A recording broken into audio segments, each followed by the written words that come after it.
일단 준비해 오신 이 자료부터 한번 네. 같이 보도록 하겠습니다. 네네. 헷갈리기 쉬운 부동산 세법과 부작용들인데요. 그래서 안 그래도 오늘 아침에 저희 그 단톡방에 제 회원들 단톡방에 누가 한 분이 또 올려주셨어요. 그 분양권 관련해서 네.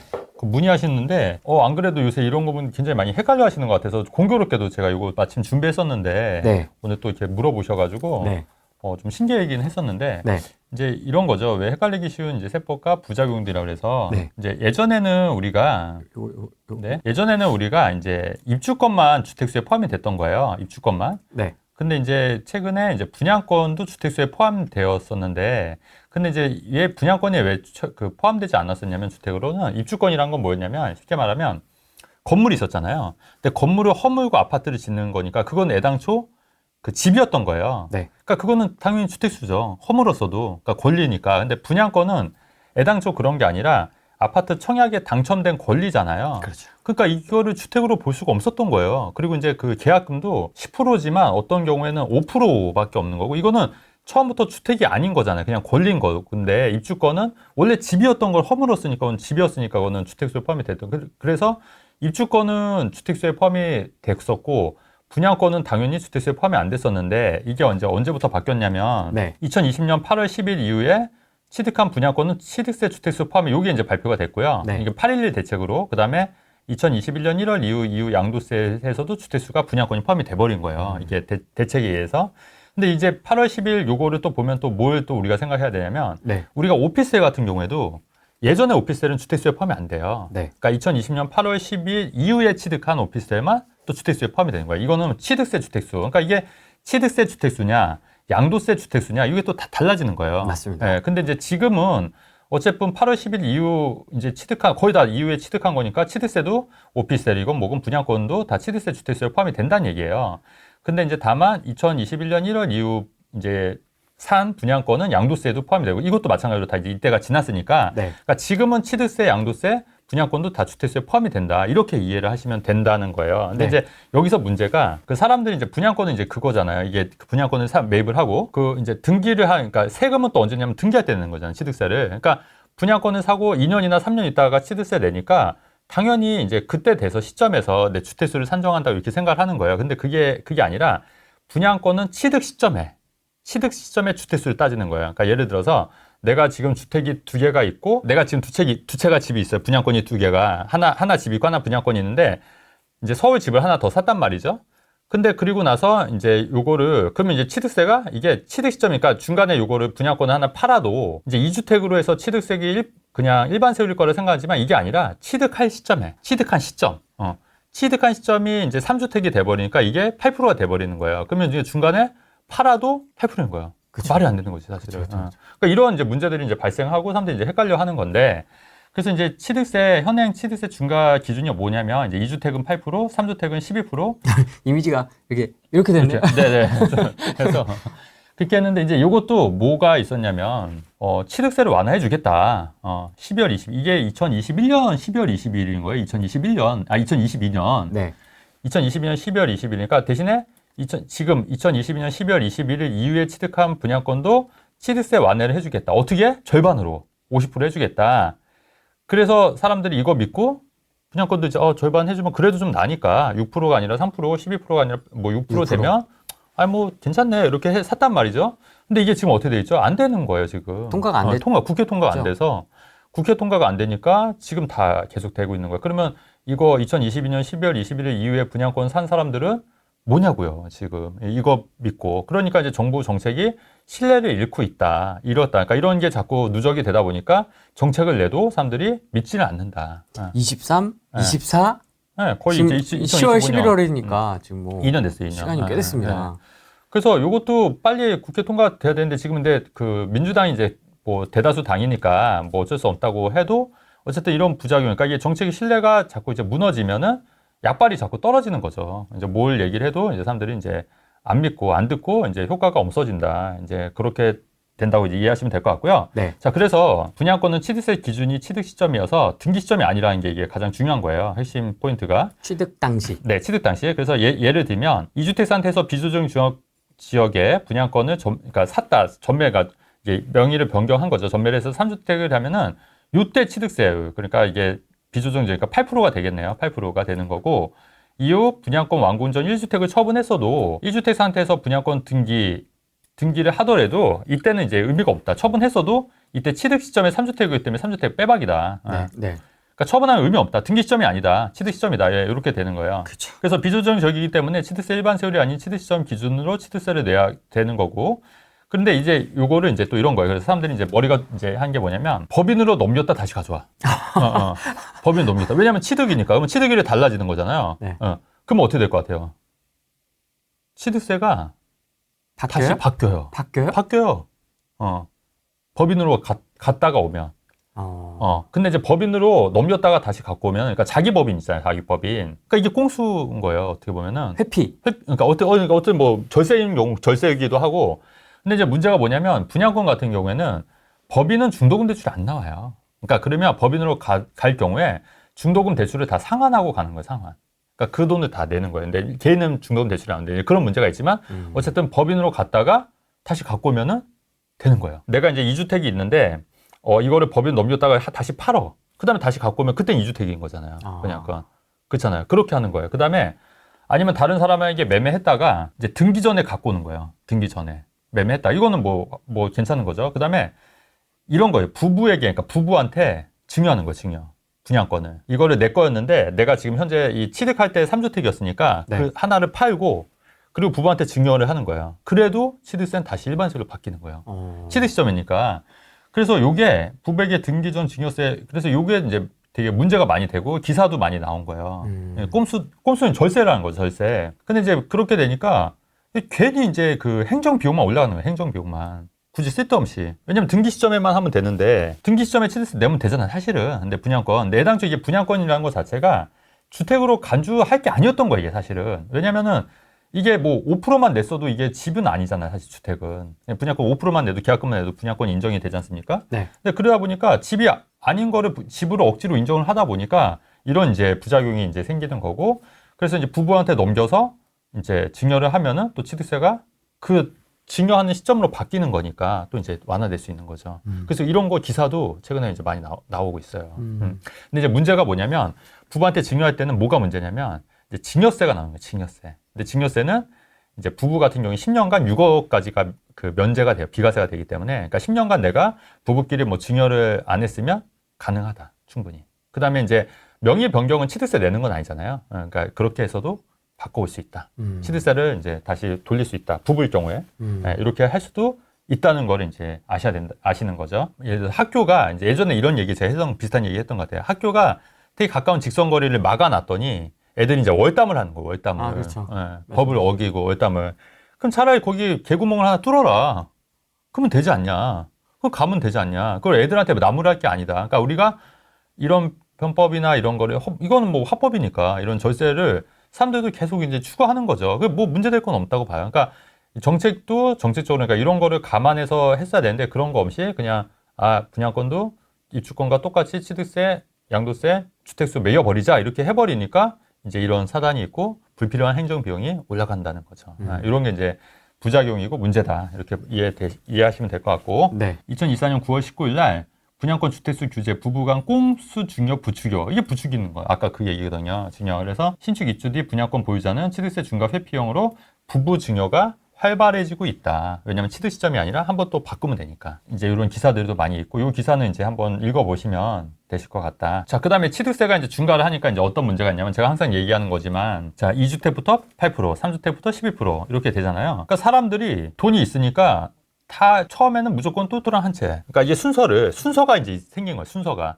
그러니까 내가 이제 내 집 마련을 하려면 예전에 뭐 지방을 사고 뭐 수도권 사고 상관이 없었는데 지금은 무조건 똘똘한 채 먼저 가자. 내가 할 수 있는 한에서 최대한. 제일 힘차게 할 수 있는 그치. 자금을 모아서 딱 일단 제일 그렇죠. 메인으로. 그게 트렌드가 돼버린 거야, 이게. 앵커를 박아야 돼. 일단. 그렇죠. 안 그러면 세금 때문에. 그렇죠. 그러니까 이제 지방 사람들 다 수도권 서울로. 근데 이것도 다 예견한 거잖아요, 사실. 발표할 때 이거 했을 때 아마 수도권 서울 집값, 서울 특히 강남 집값이 더 오를 여지가 있다고. 근데 지금 다 현실화되고 있어요. 그다음에 지방은 어떻게 되고 있냐? 초토화되고 있잖아요, 지금. 안 좋아요. 그도 그럴 것이 내가 이왕이면은 1주택이 취득세가 같다고 하면 이왕이면 서울, 이왕이면 강남. 거기에다가 그 지금 조정지역 외에 비조정 지역도 예전에는 서울하고 5대 신도시 있잖아요. 그게 2년 거주를 해야 비과세를 했었어요. 근데 그게 없어지고 그게 조정지역, 비조정지역 바뀌면서 지금은 강남, 상고랑 용산을 제외한 모든 서울 지역도 2년 보유만 해도 비과세가 되니까 아니 거주 안 해도 비과세 해주니까 거기다가 취득세도 처음 사는 게 제일 유리하잖아요. 그러면 내가 갖고 있는 거 짜잘한 거 다 팔고 무조건 서울 하나 사고 강남 하나 받고 그 다음부터 이제 세팅을 해야지. 그게 이제 어떻게 보면 공식처럼 된 거예요. 국룰이 됐죠, 국룰. 국내에. 그러니까 지방 집값은 가뜩이나 안 좋은데 다 파는 걸로 하는 거고 서울 수도권 똘똘한 한 채들은 다 이제 올라가는 거기다가 2년만 보유해도 비과세가 거주가 아닌 2년만 보유해도 비과세가 되니 무조건 올라가야겠구나. 그러니까 지방 사람들이 다 지금 팔고 올라가니까 지방 집값이 어떻게 되겠냐. 초토화되고 있는 거고 서울 수도권이 많이 오르고 특히 강남 집값이 많이 오르고 똘똘한 한 채 현상이 가고 있다. 근데 이게 정책이 제가 항상 말씀드리는 거지만 빈부격차를 줄이려고 정책을 내는 거잖아요. 네. 근데 지금 빈부격차를 더 가중시키고 있잖아요, 지금. 더 가중시키고 있는 거예요, 이게 사실은. 그러니까 그런 게 정말 안타까운데 내가 이렇게 얘기를 하면 부동산 투자자인 내가 이렇게 얘기를 하면 사람들이 내 이익을 위해서 얘기한다고 생각하는 거야. 저 새끼 괜찮아.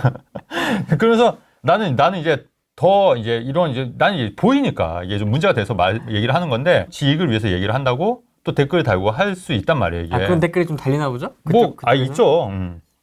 있죠.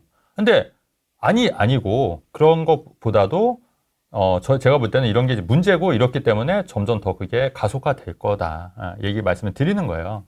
이것도 부작용이에요. 그래서 네. 이게 취득세, 그러니까 이게 분양권의 주택세에 포함되고 취득세 중과를 하니까 결국 이런 현상들이 발생을 한다. 물론 입지적인 거나 시기적인 거나 뭐 여러 가지 신축 인기 이런 것도 네네. 있겠지만 네. 저는 이 지금 약간 세제. 어그러져 그렇죠. 있는 이 세제 제도가 9평 60억을 만들었다고 저는 맞아요. 보거든요. 거기다 이제 토지거래 허가로 이제 했는데 거긴 토지거래 외니까. 네. 그러니까 다 일조했죠. 일조했고 하니까 그런 게 다 영향이 미쳐서 비싼 데는 더 비싸게 하고 안 좋은 데는 더 안 좋고 사람들 쳐다도 안 보고. 왜냐면 우리 같아도 솔직히 취득세 뭐 그렇잖아요.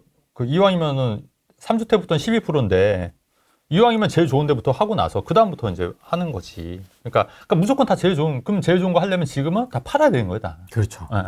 그러니까 그러면 매물은 이제 그런 데 넘쳐나는 거고 좋은 데는 안 나오니까 문제가 되는 거죠. 그러니까 이제 이게 자꾸 문제다. 근데 이것뿐만이 문제가 아니고 예전에는 이제 우리가 일시적 1세대 2주택이라고 비과세지 않습니까? 주택을 사고 분양권은 예전에 주택수에 포함이 안 됐기 때문에 분양권이 몇 개 있어도 이건 상관이 없었던 거예요. 주택수에 포함이 안 됐으니까. 근데 이제 이게 주택수에 포함이 되니까 이런 거예요. 내가 일시적 1가구 2주택으로 비과세를 받기로 하고 이제 잔금만 남은 상태, 이게 실제 있었던 일인데 잔금만 남은 상태에서 아파트 청약에 넣었는데 덜컥 당첨이 된 거예요. 근데 덜컥 당첨되면 아파트 청약 당첨의 그 취득 기준은 당첨일 기준인 거예요. 분양권 전매는 전매일 기준, 잔금 기준이지만 아파트 청약 당첨일은 당첨일 기준, 계약을 하면 당첨일 기준이 되는 거예요. 날짜가. 그러면 당첨이 됐고 아직 계약금 일부만 넣었을 뿐인데 집이 된 거예요. 그러면 그게 3주택이 된 거예요. 3주택. 그러면 일시적 1세대 2주택 비과세 돼야 안 돼요? 안 되는 거예요. 그래서 양도세 비과세 받으려고 봤는데 조치에 이게 당첨이 돼서 주택수에 포함이 됐기 때문에 비과세를 못 받는 거예요. 왜냐면 잔금이 남은 상태에서. 억울해졌네. 억울해진 거죠. 그래서 이제 실제로 억대 양도세를 내야 되는 경우가 생기는 거죠. 근데 이거를 예전에 이런 게 신경 없었잖아요, 사실. 분양권 청약하고 아직 본계약도 안 한 거고 그냥 가계약만 넣은 거고 청약이니까. 근데 당첨됐다는 이유로 주택수에 포함이 됐다는 게 말이 되냐는 거죠. 그래서 실제 양도세를 내야 되는 경우. 근데 이 경우에는 어떻게 했냐면 그래서 이 당첨 계약금, 가계약금 그냥 포기했어요. 이분 같은 경우에는. 비과세 실익이 더 크다라고 본 그렇게 거죠. 해서 나한테 이제 상담이 들어왔는데 그냥 이거는 포기하시자. 그래서 비과세 받는 게 맞을 것 같다. 그렇게 해서 이제 그때 가계약금을 한 1,000만 원인가 아마 포기했던 걸로. 그게 낫네. 그러니까 그건 이제 해결 방법이 됐던 거고. 정말 재밌었던 건 이렇게 했던 당사자가 세무사였어요. 세무사. 근데 몰랐던 거야 이게. 근데 그러니까 왜냐면 세무사도 깜빡깜빡 할 수 있는 거예요 이게 또. 아니면 뭐 부동산 전문이 아니었습니까? 그렇죠. 다른 그러니까, 쪽이었군요. 메인이. 그러니까 이것도 본인도 놓친 거예요, 이게. 놓친 거예요. 근데 나도 처음에는 헷갈려도, 왜냐면 이게 정책이 갑자기 나온 거잖아요. 그러니까 이제 어처구니가 없었는데, 어쨌든 그렇게 해서 이제 비과세를 지키는 걸로 그렇게 이제 좀 얘기가 됐던 사례이긴 해요. 실제 사례예요, 이게.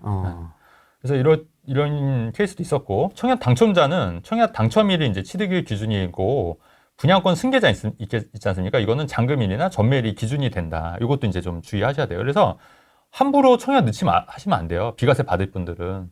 함부로 청약 당첨되잖아요. 그러면은 안 되고. 그 다음에 이 청약 당첨도 있지만 우리가 예비 당첨이 있어요. 예비 당첨은 다행히 당첨되고 계약일, 내가 계약을 안 할 수도 있잖아요. 예비 당첨했으니. 그래서 예비 당첨자는 계약일이 기준이 된다. 이렇게 되는 거고. 근데 다만 2021년 1월 1일 이전에 취득한 분양권은 주택수에 포함되지 않기 때문에 상관이 없는 건데 지금은 이제 2024년이니까 거의 다 이제 취득세, 양도세도 분양권에 주택수에 포함이 된다. 그래서 이게 문제가 뭐냐면 너무 복잡하고 헷갈려서 전문가들도 실수한다. 실수 유발할 수 있다. 저도 실수할 수 있고 다 실수할 수, 누구나 실수할 수 있다.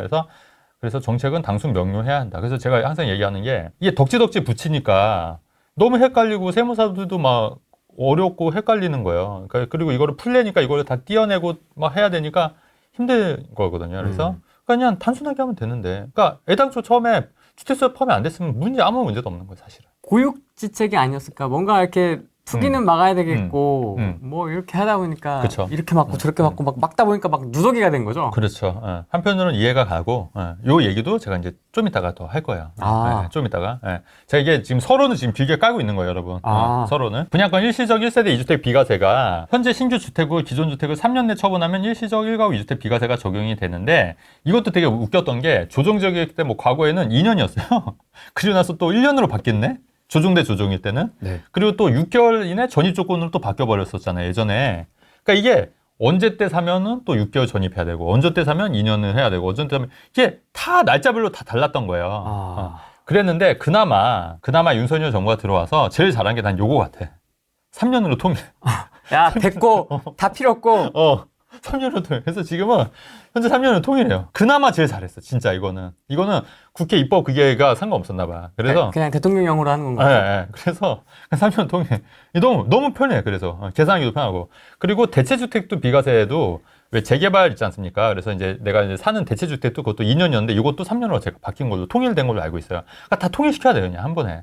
그러니까 그거는 어떤 거는 2년이고, 그러니까 대체주택 비과세도 재개발 같은 게 2년이었으니까 이거 3년이랑 또 안 맞는 거잖아요. 헷갈린단 말이에요. 그냥 다 3년 통일하면 되잖아요, 이것도. 3년이건 4년이건 통일. 근데 이것도 제가 좀 더 보완할 게 있는데, 어쨌든 현재 3년은 통일. 그래서 좀 낫다, 그나마. 근데 분양권은 계약금 5%만 들어가도 주택으로 간주되기 때문에 이거는 좀 문제가 있는 거다. 왜냐면 10억짜리를 5%면 얼마죠? 5천만 원. 근데 그게 주택 수익인 거예요, 이게. 좀 약간 이상하잖아, 사실.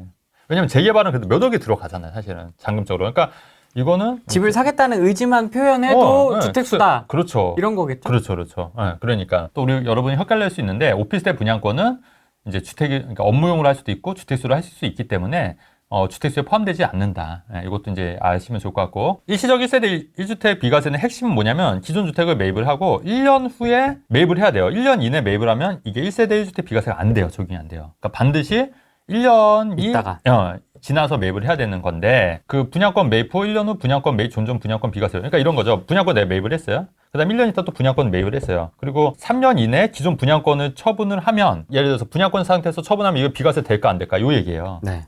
될 것 같아요, 안 될 것 같아요? 될 것 같습니다. 안 돼요. 왜 안 되냐면 진짜 어렵죠. 진짜? 그 왜 안 되냐면 종전 주택이 분양권은 인정이 안 돼. 비과세 조건이. 그러니까 비과세 조건은 주택일 때만 되는 거예요, 또.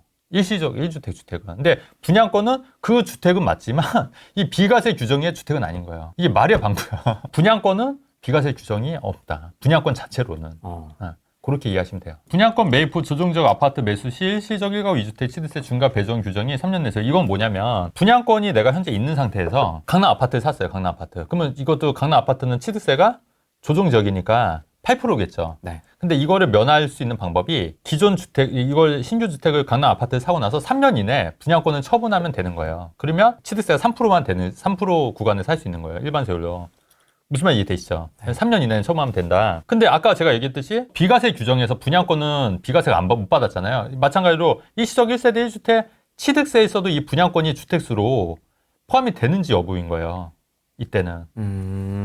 섞여 있네. 그러니까 어떻게 될 것 같아요, 이때는? 안 해준다. 이때는 또 돼요. 이게 헷갈리죠, 엄청. 이때는 또 되는 거야. 왜 또 해주는 거야? 분양권인데 왜 또 해주는 거야? 그러니까 이거 비과세 규정은 없지만 이거는 주택수 규정에 맞기 때문에 3년 이내 처분하면 취득세가 일반 세율 적용이 되는 거예요. 그러니까 어렵죠. 헷갈려. 이거 세무사들도 헷갈려. 엄청 헷갈려.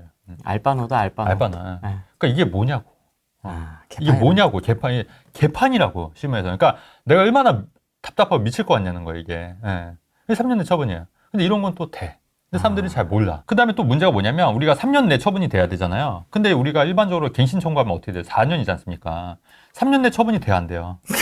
거의 사실상 특별한 이슈가 있지 않는 이상은 쉽지 않죠. 안 돼요. 네, 안 쉽지 돼, 안 않죠. 돼. 실무적으로 쉽지 않죠. 안 돼. 그래서 이것도 3년이 아니라 4년이나 5년으로 바뀌어야 돼. 4년이나 5년이 바뀌어야 돼. 이게 왜 3년이었냐면 예전에 전세 만기가 2년이니까 1년 더 여주 주겠다 해서 3년이었던 거예요, 원래가. 그럼 5년으로 해줘. 5년을 해줘야 돼. 5년 해줘야 돼. 4년에 플러스 1 이 정도면 그렇죠. 이 정도는 해줘야지. 그러니까, 그럼 갱신 청구를 없애던가. 그러니까요. 그렇잖아요. 말도 안 되잖아, 이게. 왜 제가 막 열받는지 알지, 좀 가끔 방송에서. 미치려고 하는지 알겠지, 이제 좀. 답답해 죽겠어. 5년으로 통일해야 된다고. 이 사람들아. 아유, 진짜 그러네, 미치겠어. 그러네. 이거 혹시 그 관계자들 좀 봤으면 좋겠어요, 이거 진짜. 취득세 중과로 서울 강남 솔리 현상이 가속화된다. 거기다가 그 2년 거주도 필요 없잖아요. 2년 거주도 안 되니까 서울 집값이 오를 수밖에 없다. 그 다음에 지방 하락 양극화 초래한다. 그 다음에 불필요한 행정 비용이 약이 된다. 그죠? 통일된 정책이 아닌 주먹구구식 누더기 정책으로 곳곳에서 오류 발생하고 피해는 누가 봐요? 국민들만 보는 거예요. 국민들만 피곤. 일시적 1세대 2주택 비과세 받으려면 갱신 청구 때문에 3년 내 처분이 불가능하고 그래서 사람들이 어떻게 하냐면 그냥 공실로 두는 거예요. 공실로. 그러면 네. 전세 상승. 그렇죠. 그렇죠.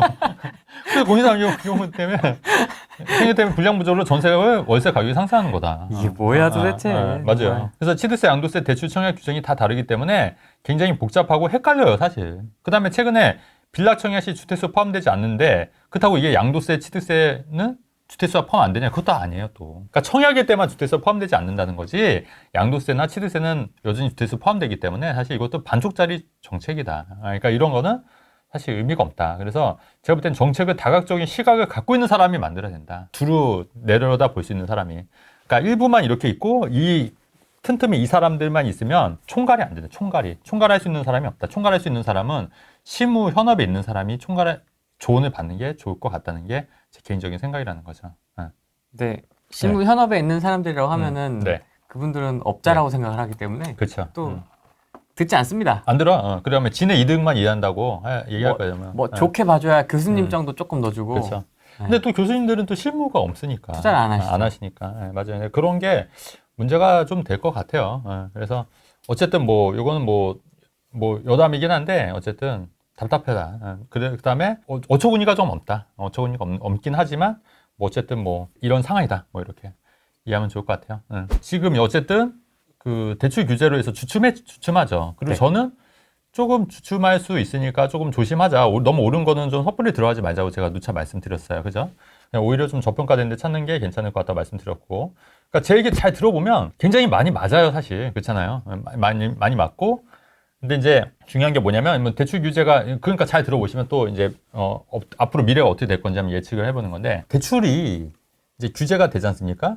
그러면 이제 사람들이 대신에 이제 제 생각은 입주장은 못 건드려요. 입주장은. 왜냐면 이제 이번 둔촌유공 하지 않습니까? 둔촌유공 담보대출 이런 거는 틀어 막을 수가 없어요. 그러면 잔금을 못 치르니까 그러면 이제 난리가 나요. 그러면 그 말은 신규 분양 시장은 괜찮은 거예요. 오히려 또 반사 이익을 거둘 수 있는 거예요. 이제 다만 이제 대출을 받고 전세자금 대출을 받고 이제 기존에 살려고 했던 분들은 수요가 많이 줄어들 수밖에 없는 거다. 그리고 그렇게 되면 어떻게 되냐? 전세가 월세가 어떻게 돼 있어요? 오를 수밖에 없는 거예요. 특히 월세가. 그래서 최근 기사 보면 월세 많이 오른다는 기사 많이 볼 거예요. 월세. 그럼 사람들이 월세가 차라리 그냥 전세 못 들어가니까 월세 수요가 늘어날 거 아닙니까? 그러면 월세가 수요가 늘어나니까 월세 물량이 부족하니까 당연히 집주인 입장에서는 월세를 올리겠죠. 월세가 올라가면 당연히 또 전세도 올라가는 거고. 그럼 집값 잡겠다고 지금 전월세 상승을 하는 거예요, 결론적으로. 그럼 이게 언제까지 가냐? 사람들이 좀 난리 나겠죠. 몇 개월 지나면. 3개월, 6개월 지나면 몇 개월 지나면 사람들이 이제 난리 나 또. 그러면 그때 돼서는 또 이제 뭐 또 풀수가. 그러면 그때 엄청나게 눌려있던 수요가 어떻게 돼 있어요? 폭발하는 거예요, 또. 폭발하는 거예요. 용수철이 눌렸다가 튀어오르듯이. 그러면 그때 돼서 사람들이, 그러니까 부동산도 가격이 그냥 가만 좀 냅두면 그냥 알아서 좀 진정하고 할 텐데 딱 누르니까 이게 수요가 웅축된 거예요, 웅축. 그다음 한 번에 또 폭발하면 어떻게 돼요? 2021년처럼 미친 듯이 오를 수 있는 거예요, 미친 듯이. 누른 수요가 한 번에 터지니까. 한 번에 터지니까. 2021년도 코로나 때 이제 눌렸던 수요가 그리고 주제로 눌렸던 수요가 한 번에 터져서 집값이 지나치게 급등했던 거예요. 지나치게. 그러니까 그게 결국 부작용이 되는 거예요. 앞으로. 그게 언제냐? 3개월에서 저는 6개월 정도 이후에. 6개월 정도. 6개월이면 언제냐? 11월, 12월, 내년 한 3, 4월 정도? 그때부터는 좀 폭발적으로 수요가 늘어날 수 있다. 왜? 눌려 있으니까 지금. 사고 싶어도. 언제까지 누릴 수 있냐는 거죠. 어쨌든 네. 오래가지 못할 것이다. 이 그렇죠. 눌려있는 네, 심리가. 그리고 그 중에서도 네. 정부가 쉽게 건드릴 수 없는 영역이 분양권일 것 같고 그렇죠. 네. 그다음에 많이 오른 곳보다는 좀 상대적으로 그렇죠. 덜 오른 곳. 네. 분양권, 신축 네네네. 뭐 이런 게 되겠네요. 그렇죠. 네. 그다음에 신축은 제가 옛날부터 트렌드가 신축으로 바뀌었다고 제가 누차 말씀드렸어요. 후레인 처음 왔을 때부터. 맞아. 신축. 근데 그리고 그다음에 뭐 대형보다는 중소형 위주도 괜찮다. 서울은 계속 누차 말. 근데 지금 계속 그런 트렌드가 가고 있는 거잖아요. 신축으로. 근데 그런 이유 중에 하나가 제가 계속 말씀드렸지만 최근에 신축은 옛날 신축과 완전히 차원이 다르기 때문에 사람들이 거기에 한번 꽂히면 계속 꽂힐 수밖에 없다고 제가 말씀드렸던 거잖아요. 네, 그렇게 되는 거고 그 다음에 그 분양권 같은 경우에는 또 뭐가 좋냐면 대출 전에 훨씬 이전에 계약을 한 사람들이기 때문에 이 사람들한테 대출 규제를 한다는 거는 말도 안 되고 그럴 수도 없고 있을 수도 없다. 그리고 그런 데는 오히려 전세 물량이 상관이 없는. 왜냐하면 지금 계약일과 전세일이 같으면 또 전세자금 대출이 안 나오는 거잖아요. 근데 이 사람들은 이미 계약을 했던 거고 전세자금 대출이 안 나올 수 없는 거예요. 전세자금 대출도 받아서 전세자금 대출 받는 거기 때문에. 근데 만약에 정부에서 진짜 미쳐서 이것까지 건드린다? 그러면 둔촌주공 당장 입주해야 되는데 어떻게 되겠어요? 절대 그럴 수는 없다. 진짜 미치지 않고서야. 최근에 그 기사를 제가 네. 본 것 같은데 네. 전세도 DSR을 만지작거린다고 네네. 이런 얘기가 있더라고요. 그렇죠. 충분히 가능하죠. 근데 이제 입주장에서는 어떻게 하시면 되냐면 담보대출 받아서 월세 놓으셔도 되는 방법도 있고 본인이 그다음에 이제 그게 안 되면 이제 전세를 껴서 하는 건데 이 전세가 안 들어오면 아까도 전세가 좀 부족하면 이제 담보대출을 받아서 이제 월세를 받는 방법으로 해서 그래서 저도 말씀드렸듯이 저도 최근에 그 등기 여러 개 했다고 그랬잖아요. 올해 초만 해도 여러 개 했는데 또 샀어요? 아니요 그 이유나 그게 안 샀지 이제 안 사면 안 돼 나도 좀 이제 자제해야 되는데 좀 쉬시죠? 쉬어야죠. 쉬시죠. 쉬죠. 요새 쉬죠. 당연히 쉬죠. 그런데 그게 전세가 지금 보니까 월세가 지금 한 100만 원 정도 더 오른 거예요. 그때보다 내가 체결했던 보다. 어떻게 한 채당 100만 원이 올라요? 아니야. 25만 원씩. 25만 원씩? 거의 네 채니까 100만 원이 올라버린 거야. 그다음 보증금도 훨씬 더 많이 올랐고. 그다음에 전세 시세가 제 때만 해도 50%였는데 지금은 한 7, 80% 오른 거. 몇 개월 사이 그새. 그러니까 거의 그래서 저는 그거는 그러니까 입주장 때는 좀 흔들릴 수 있거든요. 근데 이제 그것만 좀 지나고 나면은 그러면 저는 이제 이걸 1년 계약을 했어요. 일부러 월세니까 1년 계약을 했어요. 근데 이분이 갱신 청구를 할 수도 있겠죠. 근데 갱신 청구를 안 하고 나갈 수도 있잖아요. 월세니까. 그러면 저는 그걸 다시 전세로 돌리면 되는 거예요. 그럼 전세로 돌리면 원금 회수가 다 되는 거예요. 돈이. 우리가 이제 생각할 게 뭐냐면 투자할 때 여러분 투자금 대비 그 효율을 따져야 돼요. 효율을. 그러니까 여러분 제가 이런 작은 것만 얘기해서 여러분 오해하실 수도 있는데 네. 저도 강남에 있는 재건축 아파트가 있지 않습니까? 근데 제가 샀을 때보다 그게 한 10억 정도 올랐더라고요. 근데 다른 거에 비해서는 뭐 그렇긴 한데 그래도 뭐 5년 정도밖에 안 됐으니까 5년밖에 안 됐으니까 사신 지 5년밖에 안 됐어요? 5년밖에 안 됐어요. 2019년도 진짜요? 샀으니까 2019년도니까 5년밖에 안 됐으니까 그래도 그게 어디예요? 그렇잖아요. 그래도가 아니라 그건 뭐 그쵸. 거의 든든한 갑오 같은 느낌 아닙니까? 아니 뭐 그렇게까지는 어쨌든 밥 안 먹어도 배부를 것 같은데 그렇진 않아요. 근데 생각해보세요. 그거 내가 팔 거예요? 아니잖아요. 영원히 갖고 가는 거죠. 나 그냥 갖고 가요. 팔 거 아니에요, 여러분. 영원히 갖고 가는 나 그냥 살 거예요. 그래서 난 사실 오르든 안 오르든 사실 상관이 없는데 오르면 좋죠. 오르면 좋죠. 오르면 좋은데, 그러니까 제가 말씀드린 게, 근데 이거는 내가 신경 쓸 게 있어 없어요? 없어요, 이거는. 없죠. 그냥 사고 끝이야, 끝. 팔 것도 아니고. 팔 것도 아니고, 뭐 세입자를 맞출 것도 아니고 나중에. 그쵸. 내가 어차피 들어가야 되는데. 근데 들어갈 거니까 그냥 내 신경 쓸 거 없어요. 그냥 가만히 있는 거, 가만히. 근데 어쨌든 그게 인플레이션 집값 오를 때 같이 오르긴 하잖아요. 그러니까 요거는 이제 메인이 되는 거고, 아까 말씀드린 이렇게 깔아놓는 거, 서브 있지 않습니까? 서브. 그런 거는 얼마나 재밌어요, 이게. 서브. 서브. 그러니까 우리가 메인 DC가 있고 서브 DC가 있듯이, 그죠? 메인 DC는 이미 있어. 근데 메인 DC는 신경을 안 써, 나는. 되든. 서브만 신경 써요, 서브만. 이미 있으니까. 메인 그렇죠. DC가 확실하게 있으니까. 그렇죠. 근데 이제 메인 DC가 없으면 자꾸 서브만 먹지 말고 그렇죠. 메인 디시부터 일단 세팅을 그렇죠. 해야 그러니까 되는 그것도 거죠. 제가 이 뒤에서 얘기할 건데. 아, 뒤에 오늘 많네요, 뭐가? 오늘 많아요. 오늘 내가 준비했어. 그러니까 저는 메인 디시를 얘기할 게 없는 거예요, 사실은. 메인 디시는. 왜냐면 뭐 되게 겸손하세요, 항상. 이렇게 아파트명 밝히는 것도 별로 안 좋아하시고 뭐 이렇게 하시는 거 별로 다른 부동산 투자 같으면 내가 말이야 이거 갖고 있는데 말이야 내 말 들어 임마 짜시가 이럴 텐데. 근데 저는 또 좀 약간 의아스러운 게 뭐냐면 그 최근에 뭐 100억 자산가 200억 자산가에서 나오잖아요. 근데 저도 투자를 20년 동안 했는데 부동산 투자로 200억 벌기가 정말 불가능해요. 거의 불가능합니다. 거의. 말이 안 돼요, 사실. 그거는 정말 그러면 그분들은 어떻게 돈을 많이 그 정도 자산이 있다고 하면 어떻게 벌었냐면 정말 돈을 잘 버는 거나 아니면 이제 그거를 통해서 그 강의 수업으로 돈을 벌거나 아니면 와이프가 엄청 부자거나 잘 살거나 물려받은 게 있는 거고. 그렇죠. 나는 물려받은 게 하나도 없는 거예요. 나는 애당초 처음부터 물품에서 시작을 했기 때문에. 근데 그거를 투자를 해서 뭐 100억, 200억, 난 그런 얘기 안 하잖아요. 그다음에 불가능하고, 그다음에 그거를 통해서 뭐 본인의 유명세를 막 떨치는 것도 저는 좀 그것도 아닌 것 같아, 진짜. 그거는. 왜냐면, 그러면 솔직히 그 부동산에 대해서 얘기를 하면 나는 투자로만 이 정도 벌었다. 이렇게 얘기를 하든가. 다 빼고 200억, 뭐 100억 하면은 사람들이 뭐 보기에는 막 엄청 대단해 보이지만 실상은 뭐 본인 투자로 해서 뭐 한 부동산 투자로 5억이나 10억 정도 벌었다. 10억 벌었다. 근데 이제 과대해서 과장 광고잖아. 어떻게 보면. 과장 광고. 그럼 별로 안 좋다. 그렇게 하지 마셔라. 그 말씀 좀 드리고 싶어요. 투자 두 채, 네. 세 채 하고 네. 강의해서 네. 그걸로 돈 벌어서 집 사는 그러니까. 몇 명의 지금도 활동하고 있는 그러니까. 전문가분들 제가 알고 있습니다. 그러니까 그거는 어떻게 보면 반사기예요, 여러분. 반사기. 그러니까 그러지 마셔라. 그러지 마시고 그냥. 근데 저는 어쨌든 무이푼에서 꾸준히 하고 있는 거. 지금도 투자를 하고 있고 최근에도 뭐 올해만에도 등기 6개 쳤다고 말씀드렸잖아요. 계속 하고 있단 말이에요. 그다음에 또 그렇게 하고 워낙 그다음에 뭐 물려받거나 이런 거 없이 그렇지 않습니까? 그래서 그렇게 하고 있는데 그러니까 그런 거는 조금 이제 좀 여러분들도 좀 이렇게 걸려서 들었으면 좋겠다. 이런 얘기를 좀 하는 거죠. 반포에 준신축 하나 갖고 있는데요. 네네. 25평입니다. 네. 물론 다른 주택수나 뭐 가족 상황, 직장 이런 거 전혀 지금 모르고요. 네, 세금 네. 아직 뭐 모르고요. 네네. 팔고 강남 재건축 사는 게 나을까요? 네, 저는 괜찮아요. 괜찮아요. 왜냐면 그것도 제가 뒤에서 말씀드릴 건데 타이밍상 제일 나쁘지 않아요. 타이밍상. 왜요? 반포는 많이 올랐어. 맞아, 진짜 좀 심하긴 해. 그리고 더 갈 것 같긴 한데 심하게 좀 그러니까 빡세. 오른 거 팔고 좀 저평가된 데 가자. 이런 주의이기 때문에 괜찮아요. 그 제가 한번 여러분 그 방송에서 지난번 방송에서 아마 그 신축보다는 이제 강남 재건축이 조금 더 저평가돼 있다. 얘기해도 기억나죠? 근데 아무도 관심이 없더라고요.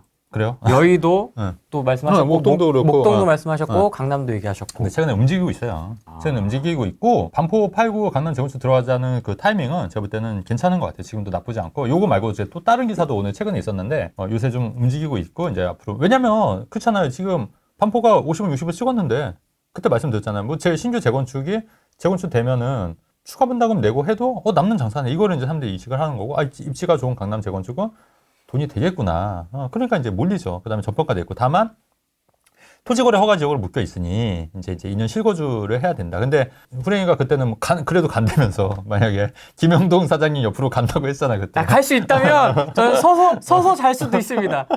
그러니까. 방 한 칸만 있으면. 잠시 5단지로. 그럼요. 앞으로 이제 그런 타이밍에 이제 더 도래할 거다. 왜 노도광 있었잖아요. 뭐 추가 부담금 뭐 5억 해서 막 난리 났었던. 근데 그거를 서울시에서 이제 사업성을 좀 높여주겠다. 인센티브를 주겠다 이런 거예요.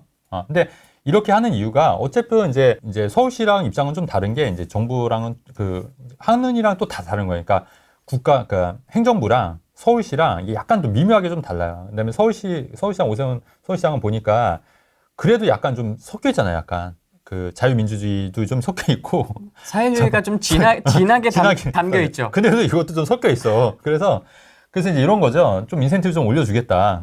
그리고 이제 한은 총재 같은 경우는 약간 좀 더 왼쪽이신 것 같고 더 이게 그러니까 이게 정치적인 성향에 따라서 또 이게 또 다 정책이 다 다른 거예요 이게. 근데 이제 그래서 인센티브 높여주겠다고 하니까 제가 예전에 그 노원이나 이런 쪽 그 재건축 단지는 조금 안 좋을 수 있는데 혹시라도 사업선이 개선될 여지도 있겠다 이 기사를 통해서 제가 이런 말도 좀 비슷하게 했던 것 같아요. 뭐 기억 안 날 수도 있는데 기억 안 나요. 그건 내 생각이었나? 혼자만의 생각일 수도 있어. 기억이 안 납니다. 어쨌든 그랬는데 그래서 이제 재건축 사업성을 높여주겠다. 그러면 어떻게 됐어요? 이것도 사업성이 이제 이것도 뭐 국회 통과가 되거나 그냥 멘트일 수도 있지만 그렇게 되면은 만약에 실제로 그렇게 되면은 사업성을 좀 높여줘야 돼요. 그러면 이제 그런 지역도 이제 사업성이 좀 개선이 되면 훨씬 더 좀 좋아질 수 있겠구나. 요거를 토대로 그러면 재건축 단지들도 좀 관심을 가질만 하겠구나. 이렇게 이제 보시면 좋을 것 같다. 이런 것도 한번 관심 있게 보셔라. 그래서 꼭 강남뿐만 아니라 서울 노원, 도봉, 강북도, 노도강도 이런 재건축 사업성이 개선이 되면은 좀 좋아지거나 좀 여건이 좀 수요가 좀 몰릴 수 있겠다. 이렇게 좀 이해를 하시면 어떨까. 확실히 좀 재건축이 눌려 있다고 보시네요. 많이 눌렸죠. 뭐 지금은 지역을 막론하고 서울을. 그렇죠. 근데 그게 조금 좀 완화되려. 왜냐면 그게 신축이 너무 올랐어. 내가 볼 때는. 강남 신축이 너무 올랐기 때문에. 그럼 구축을 사야 되는 거 아닙니까? 근데 구축은 좀 애매한 거예요. 그러니까 재건축은 신축으로 될 수 있는 가능성이 굉장히 높은데 구축 20년 차는 뭐 한 20년 남았잖아요. 18년, 20년 남았으니까 좀 애매한 거예요, 구축. 그러니까 저는 구축보다는 신축이나 재건축으로 가는 게 낫지 않겠냐. 딱 이렇게 판단한 거죠. 아니면 수도권 신축으로 가거나. 구축도 물론 좀 수요가 올 수 있는데 저는 이제 그보다는 이제 제가 좀 생각을 해보면, 그러니까 저는 이제 명확해요. 그러니까 서울의 구축보다는 수도권의 신축, 혹은 서울의 재건축, 강남 재건축. 이런 식으로 가는 게 맞지 않냐. 무게가 조금 다르긴 한데 그쵸. 비교하기에는 서울 재건축, 그다음에 수도권 신축 여러 개 어떻게 좀 보십니까? 그러니까 그것도 상황에 따라 다르죠. 그러니까 이제 내가 일시적 1세대 2주택을 갈 거냐, 그다음에 내 단기로 갈 거냐, 장기로 갈 거냐, 뭐 이런 상황에 따라서 다 달라질 것 같아요. 그러니까 그건 다 개별적이기 때문에 그렇게는 할 건데, 저 같으면 뭐 수도권 신축 여러 채도 나쁘지 않을 것 같다. 그런 방법을 이제 제시한 사람이 많지는 않잖아요. 근데 그거를 이제 세법과 잘 연결해서 하면은 또 일시적 1세대 2주택 비과세 이렇게 적용하면은 나쁘지 않잖아요. 그것도 오히려 수익률을 극대화될 수 있기 때문에 그런 것도 나쁘지 않을 것 같다. 드디어 내려갔습니다. 네. 하나. 요번에 그 0.25 금요일인가요? 그죠? 금통위에서 이제 0.25 내렸는데, 왜 이제 비아파트나 이런 게 수익형 부동산이 오를 수 있냐면 이런 거죠. 그러니까 대부분 이제 수익형 부동산은 아시다시피 대출을 끼고 많이 사는 거잖아요. 근데 이제 금리 대출이 이자가 낮아지니까, 월세 받는 건 그대로인데 대출 이자가 낮아지니까 수익이 개선이 되는 거지 않습니까? 그러면 수익이 예전에 뭐 6%인데 지금 한 8% 이렇게 되면은 사람들이 괜찮다고 이제 판단해서 또 이제 매입을 하는 거예요. 그러면 이제 가격도 맞춰서 이제 올라가니까 이제 비아파트에서 긍정 신호라고 해서 하는데, 그래서 이제 비아파트라고 하는 게 이제 대표적인 게 빌라, 그죠? 그다음에 오피스텔, 상가거든요. 근데 이제 저는 이제 빌라는 좀 비추. 왜냐면은 그 나중에 뭐 날림 공사라든가 이제 그 제가 무제한 매입을 하게 되면은 나중에 날림 공사도 많아질 수도 있다. 그러면 가격이 전반적으로 다 꺾일 수도 있다고 말씀드렸어요. 물론 단기적으로는 좀 오를 수도 있어요. 단기적으로. 근데 이제 중요한 거는 안 팔리니까. 그래서 빌라는 패스. 상가는 요새 자영업 힘들어요, 요새. 진짜 힘들어요. 그래서 상가도 또 공실 상가도 많고 상가도 좀 안 좋다. 그래서 저는 어떻게 대안을 갖고 있냐면 오피스텔로 갖고 있잖아요. 예전부터. 왜? 오피스텔은 공실이 안 난다. 진짜 안 난다. 안 나고 수익성이 개선이 된다. 그래서 최근에 오피스텔도 조금씩 바닥 찍고 오른다. 이런 기사들도 많이 있는데, 다만 아까 얘기했듯이 오피스텔은 주택수에 포함이 되다 보니 내가 오피스텔을 샀을 때 다른 거 강남 집을 사려고 했더니 요거 때문에 취득세가 8% 12%가 돼버리면 열받는 거 이게. 그래서 이제 제 말씀은 뭐냐면 요거를 이제 그 다음에 다 세팅하고 나서 오피스텔도 하셔라. 그 말씀 드렸잖아요. 항상. 네. 근데 이제 아무래도 이제부터는 비아파트도 조금 오를 여지도 있겠다. 그게 이제 오피스텔. 근데 이제 상가나 빌라는 조금 조심하시자. 이창용 총재 같은 경우에 금리 인하 한 번으로 민간 소비 촉진 효과 크지 않다. 본인도 아는 거예요. 그러면 이제 이 말은 뭐냐면 금리를 계속 내리고 싶다. 자기는. 근데 집값 때문에 못 내린다. 이거거든요, 사실은.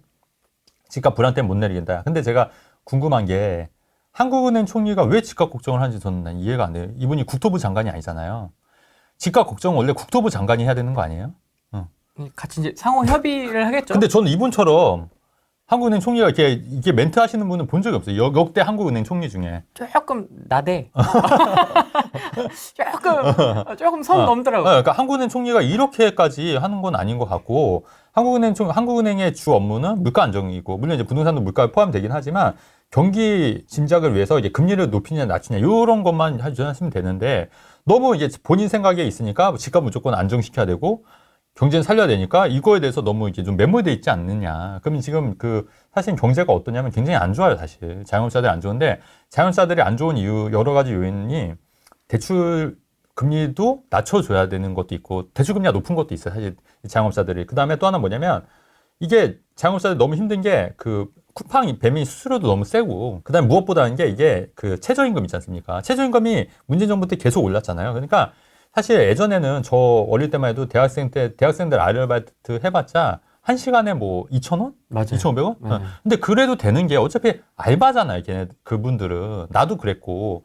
알바고 잠깐 있을 거잖아요. 3개월, 뭐 6개월. 오래 할 거 아니잖아요. 직원은 아니잖아요. 그러니까 그거를 직원 대접을 하는 거는 아닌 것 같지 않냐. 왜냐면 대학생이고 혹은 고등학생이고 그냥 잠깐 벌 거잖아요. 잠깐 벌고 뭐 한 달만 있다 나가는 친구들도 있고. 근데 그 친구들한테 뭐 최저임금에서 뭐 최저임금 하면 뭐 거의 220, 주휴수당 포함하면 뭐 220만 원, 30만 원 줘야 되는데 그거를 버틸 수 있는 자영업자가 몇이나 되겠냐고요. 그럼 그게 다 망한다는 거죠. 실제 해보니까. 저도 해보니까 그게 한 달만 일할 친구한테 나는 오래 일할 겁니다 했지만 한 달만 일하고 가는 친구들도 많아요. 그럴 것 같아요. 네, 그럼요. 근데 어차피 그 친구들은 직원이 아니잖아요, 사실. 알바고. 근데 그런 알바들한테, 학생들한테까지 최저임금을 하는 게 맞냐. 그게 사실은 힘든 건데, 그러면 금리라도 낮춰서 대출 금리도 낮춰줘야 되는 건데, 지금 그게 아니잖아요. 이제 금리 인하를 못하니까 결국은 자영업자들은 더 힘들어지고 경제는 여건이 안 좋아진다. 그러니까 이거를 지금 누굴 위한 거냐는 거죠. 이것도 마찬가지로. 그럼 빨리 내려라 뭐 이런 거네요. 금리를 더. 내려야죠. 내려야지. 내리는데 집값을 만약에 잡고 싶으면 제가 누차 얘기하잖아요. 어떻게 하면 된다고요? 취득세 중과 없애고 누더기 정책 다 폐기하고 양도세 중과 없애고 그다음에 양도세 인센티브 주면 된다는 얘기예요. 그러면 다 해결돼요. 그럼 경제도 다 좋아질 수 있다는 얘기야. 다. 양도세 슬라이딩. 양도세 올해는 뭐 100%, 내년에 90%. 그러면 사람들이 앞다퉈서 매물을 내놓으니까. 그러면 정부에서도 양도세 세금 받으니까 좋고 취득세 그다음에 이게 뭐냐면 거래가 멈추는 게 좋은 시장이 아니에요. 거래는 활발히 돼야 돼요. 활발히. 그래 어쨌든 정부에서도 취득세도 받고 세금도 증가하는 거고 어떤 이사 비용, 인테리어 비용이나 이런 것도 이제 비용이 경제가 활발해지는 거잖아요. 거래가 돼야지. 근데 그런 거 다 놓치고 있는 거잖아요. 그냥 집값 오르니까 거래 싹둑 잘러 이거잖아요, 지금. 집값 올라. 거래하지 마. 그러니까. 대출하지 마. 근데 이게 눌리면 계속 눌릴 수가 없다. 한 번에 폭발하면 더 무섭게 재앙이 될 수가 있고 부작용이 돼서 돌아올 수밖에 없다. 최근에 그 후레인팬 해서 상담을 오셨어요, 저한테. 근데 그분이 이제 재밌었던 게 뭐냐면 아이스크림 매장 있지 않습니까? 네. 그걸 7개를 운영하시는 거예요. 무인 아이스크림. 무인 아이스크림은. 근데 나쁘지 않대요. 그래도 순수익이 한 1,200에서 1,500 정도? 미쳤다. 7개니까. 되게 좋다. 네. 그래서, 근데 그 7개 관리를 다 잘 되시냐고 물어보니까 아예 안 본대요, CCTV를. 왜냐면 이제 그거 로스는 그냥 받아들이는 거. 그냥 마음 편히. 근데 그거 보면 엄청 스트레스라고 아예 이제 안 보고 이제 한다고 그냥 로스는 한다고 그래서 만약에 그거를 이제 사람을 쓰면 오히려 그게 이제 남지가 않는데요. 그렇죠. 처음엔 좀 보고 했는데 그 얘기를 듣고 사업은 저렇게 해야 되는구나. 근데 왜냐면 저도 이제 공감했던 게 뭐냐면 저도 분당 매장 있을 때 CCTV를 계속 보게 되는 거야. CCTV를 보게 되고 그다음에 뭐 이렇게 뭐 쿠팡에서 뭐 하나 빠졌다고 연락 오면은 막 짜증나고 막 스트레스가 없는. 근데 그런 거를 다 무시했어야 돼 사실은. 그러거나 말거나 돈이 이렇게 매일 이게 정산하잖아요. 근데 100원, 200원만 안 맞아도 막 짜증나는 거야 이게. 근데 그런 것도 다 무시해야 돼 사실은. 사업을 하려면. 그래서 내가 그분 보고 얘기 듣고 크게 가는 거지. 이렇게. 근데 이제 저도 이제 처음이라 그 몇백 원 안 맞는 것도 좀 왜냐면 사실 그 1,000원 안 맞아도 이상하잖아요 좀 이게 돈이 안 맞으면 현금이 안 맞으면 그래서 이제 그런 게 좀 있었는데 그런 거 보고 저도 좀 많이 배웠고 취미가 네. 지금은 독서시지만 네네. 그때는 CCTV 보는 거 있죠.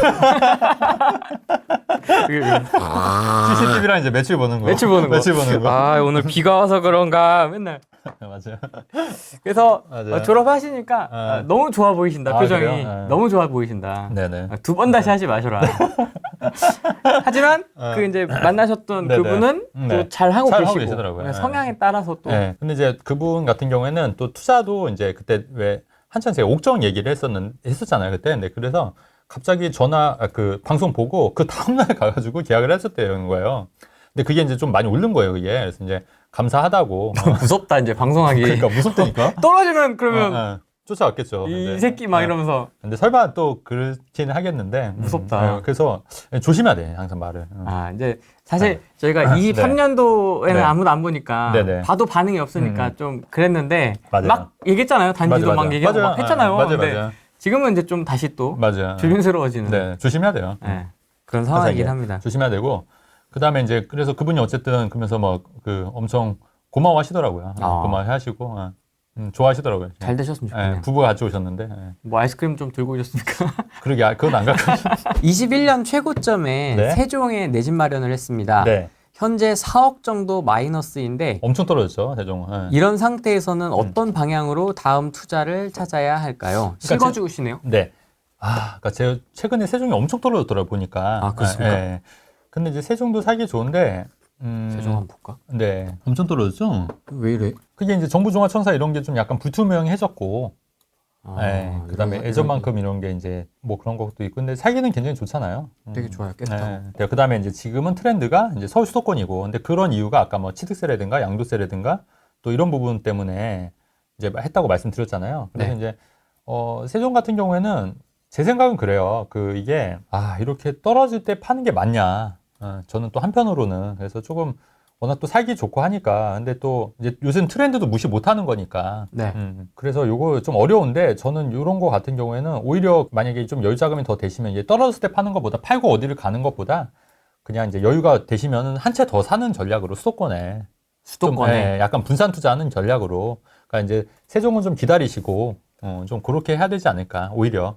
왜냐면은 이 세종만 갖고 있으면 이 격차가 더 벌어질 수 있으니 이제 수도권이나 뭐 서울에 하나 여유가 되시면 서울에 하나 더 사는 방법이나. 근데 이제 그게 안 되면 어쩔 수 없이 이제 처분하고 가셔야 되는데 이 타이밍이 지금 좀 너무 안 좋다. 왜냐면 안 좋다 할 때 팔면 안 돼요. 이게 항상 느끼는 거지만 안 좋다 이런 기사가 나올 때 팔면은 가격을 절대 제 가격을 못 받아요. 그렇기 때문에 좀 안타깝다. 그리고 이제 제가 누차 말씀드렸듯이 세종에서는 예전부터 상담할 때는 제가 세종에 계신 분은 빨리 올라오라고 말씀드렸었어요. 왜냐면 이제 그 트렌드 서울 수도권이 더 빨리 갈 수 있기 때문에 그 말씀 많이 드렸었거든요. 근데 그럼에도 불구하고 이제 많이 가격이 떨어졌잖아요. 이거는 이제 사후 얘기거든요. 사후 얘기. 그러니까 사실 가장 좋은 건 사전에 다 미리미리 이제 포트폴리오를 짜는 게 맞아요. 근데 이제 사후 얘기니까 지금 방법이 없지 않습니까? 근데 지금 현상에서도 무리하게 팔고 가는 것보다는 좀 기다리시거나 오히려 분산 투자를 하는 걸로, 그러니까 다른 걸로 투자해서 좀 대안을 좀 쌓는 거죠.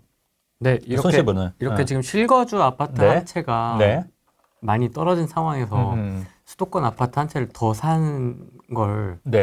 쉽지 않은, 쉽지 않지만 해야죠. 되게 두려울 것 같거든요. 두렵죠. 두려운데 그래도 이제 뭐 담보대출을 일으켜서 좀 하거나 오히려 그러니까 대신에 이제 좀 무리하지 않는 선에서 해야겠죠. 무리하지 않는 선에서. 근데 그 방법밖에 없어요. 그래야지 다른 게 오를 때 이거를 좀 싸게 팔 수도 있는 거예요. 그래서 이제 탈출할 수 있으니까 일종의 물타기 전략이라고 하는 거죠. 뭐 물타기 주식처럼. 근데 안 그러면 요거를 팔고 다른 데 가기가 더 점점 어려워지니까. 그러니까 좀 대출을 받아서 한 채를 더 사는 전략도 저는 나쁘지 않을 것 같다. 그러니까 여기서 마이너스 난 거를 다른 데서 이제 메꾸자는 측면인 거죠. 제 얘기는. 무리하지 않는 선에서 물타기. 네. 대신에 이제 자금을 너무 무리하게 하는 것보다 이제 그거는 이제 개인마다 다를 거니까 그거는 이제 좀 의논해야 되는 문제죠. 그러니까 적은 돈에서 할 수 있는 것들이 무언가. 그렇게. 근데 의외로 적은 돈에서 할 수 있는 것들이 많잖아요. 그렇잖아요. 의외로 적은 돈에서. 저한테 물으시는 거예요? 그러니까 저는 모르겠는데요. 그러니까 예를 들면 뭐 그러니까 이런 거죠. 뭐 항상 얘기했지만 진짜 적은 돈을 할 수 있었던 거는 진천도 진짜 적은 돈을 할 수 있었던 거. 진짜 적은 돈으로. 그래서 이제 내가 세종이 만약에 마이너스 2억이다. 근데 다른 거에서 이게 보완이 되면 과감히 정리할 수 있는 거잖아요. 과감히. 일종의 물타기 전략으로라도 그런 방법도 있다. 근데 이제 이거는 굉장히 어려워요, 사실. 결정하기도 그렇고 어렵다. 어렵지만 그런 방법도 있다. 동부 화물터미널이나 상봉 터미널 이런 거를 이제 개발하겠다는 거예요. 이제 그 합정동에 메세나폴리스인가? 저 그거 좋아합니다. 네. 그러니까 그것처럼 되는 거예요. 네, 그것처럼. 그러니까 그렇게 이해하시면 돼요. 그럼 어디냐면 여기가 서울 서부 트롯터미널, 양재 남부터미널부터 해서 뭐 양재터미널 이렇게 있지 않습니까? 요런 데 위주가 나중에 이제 분양도 할 거야. 일반 분양도. 요런 데. 주상복합으로. 그래서 요런 거 관심 갖고. 그 다음에 합정동의 메세나폴리스가 사실은 그 안에 그 구역 지정되면서 옆에 단독주택들도 그게 포함이 됐었던 걸로 기억을 하거든요. 그 단독주택들. 근데 그런데 샀던 사람들도 대박이었을 거예요. 아마. 입주권을 받는 거니까. 그럼 이제 요런 기사가 나왔지 않습니까? 그러면 이제 서울에 좀 관심 있고 하면은 좀 요런 것도 좀 눈여겨보시는 것도 괜찮아요. 제가 서쪽 지역은 많이 네. 왔다 갔다 하니까 네네. 합정도 뭐 네. 거기 장비 렌탈하는 데가 있어요. 네네. 그 메세나폴리스 네. 뒤쪽에. 네네. 그래서 네. 종종 갔었는데 네. 되게 멋지잖아요. 네네네. 웅장하고. 그 처음에는 어떻게 돼 있었습니까? 그 단독주택이라는 이런 거 있었던 거예요. 그냥 네, 그렇죠. 네, 그냥 처음에는. 재개발 촌같이 돼 네네. 있었던 그렇죠. 곳이에요. 네, 네. 근데 그렇게 멋있게. 그래요. 또 그 맞은편에 또 있잖아요. 네. 그 옆에 한강 프로지오인가? 맞아요. 뭐 있지 않습니까? 맞아요. 또 큰 것도 맞아요. 하나 있고. 그러니까 그거를 이제 보시려면 어떻게 하면 되냐면 로드뷰 보시면 돼요. 로드뷰. 아, 옛날 거. 옛날 걸로. 아. 로드뷰 보면 다 나와요. 로드뷰. 옛날 걸로. 과거. 그래서 저도 그거를 한 10년 이렇게 지켜봤잖아요. 단독주택도 있고 빌라 있고 이런 거부터.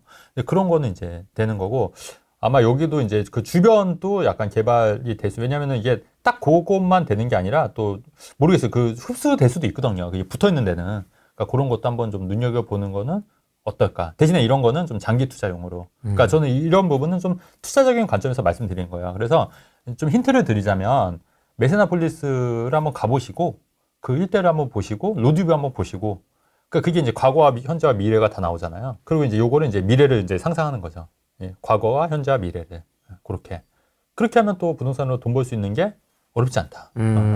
그런 맥락에서 말씀드린 거예요. 그러니까 여러분 기사를 그냥 딱 보지 마시고 어쨌든 이게 개발이 되면 그 일대는 좋아지는 거잖아요. 그러면 이제 내가 여기에 들어갈 수 있는 방법이 뭘까? 그 다음에 이 주변에 혹시 뭐 기회들이 있을까? 이런 걸 찾는 거죠. 그러니까 그렇게. 이걸 이런 게 아니고 투자 아이디어를 어떻게 찾아서 그렇죠.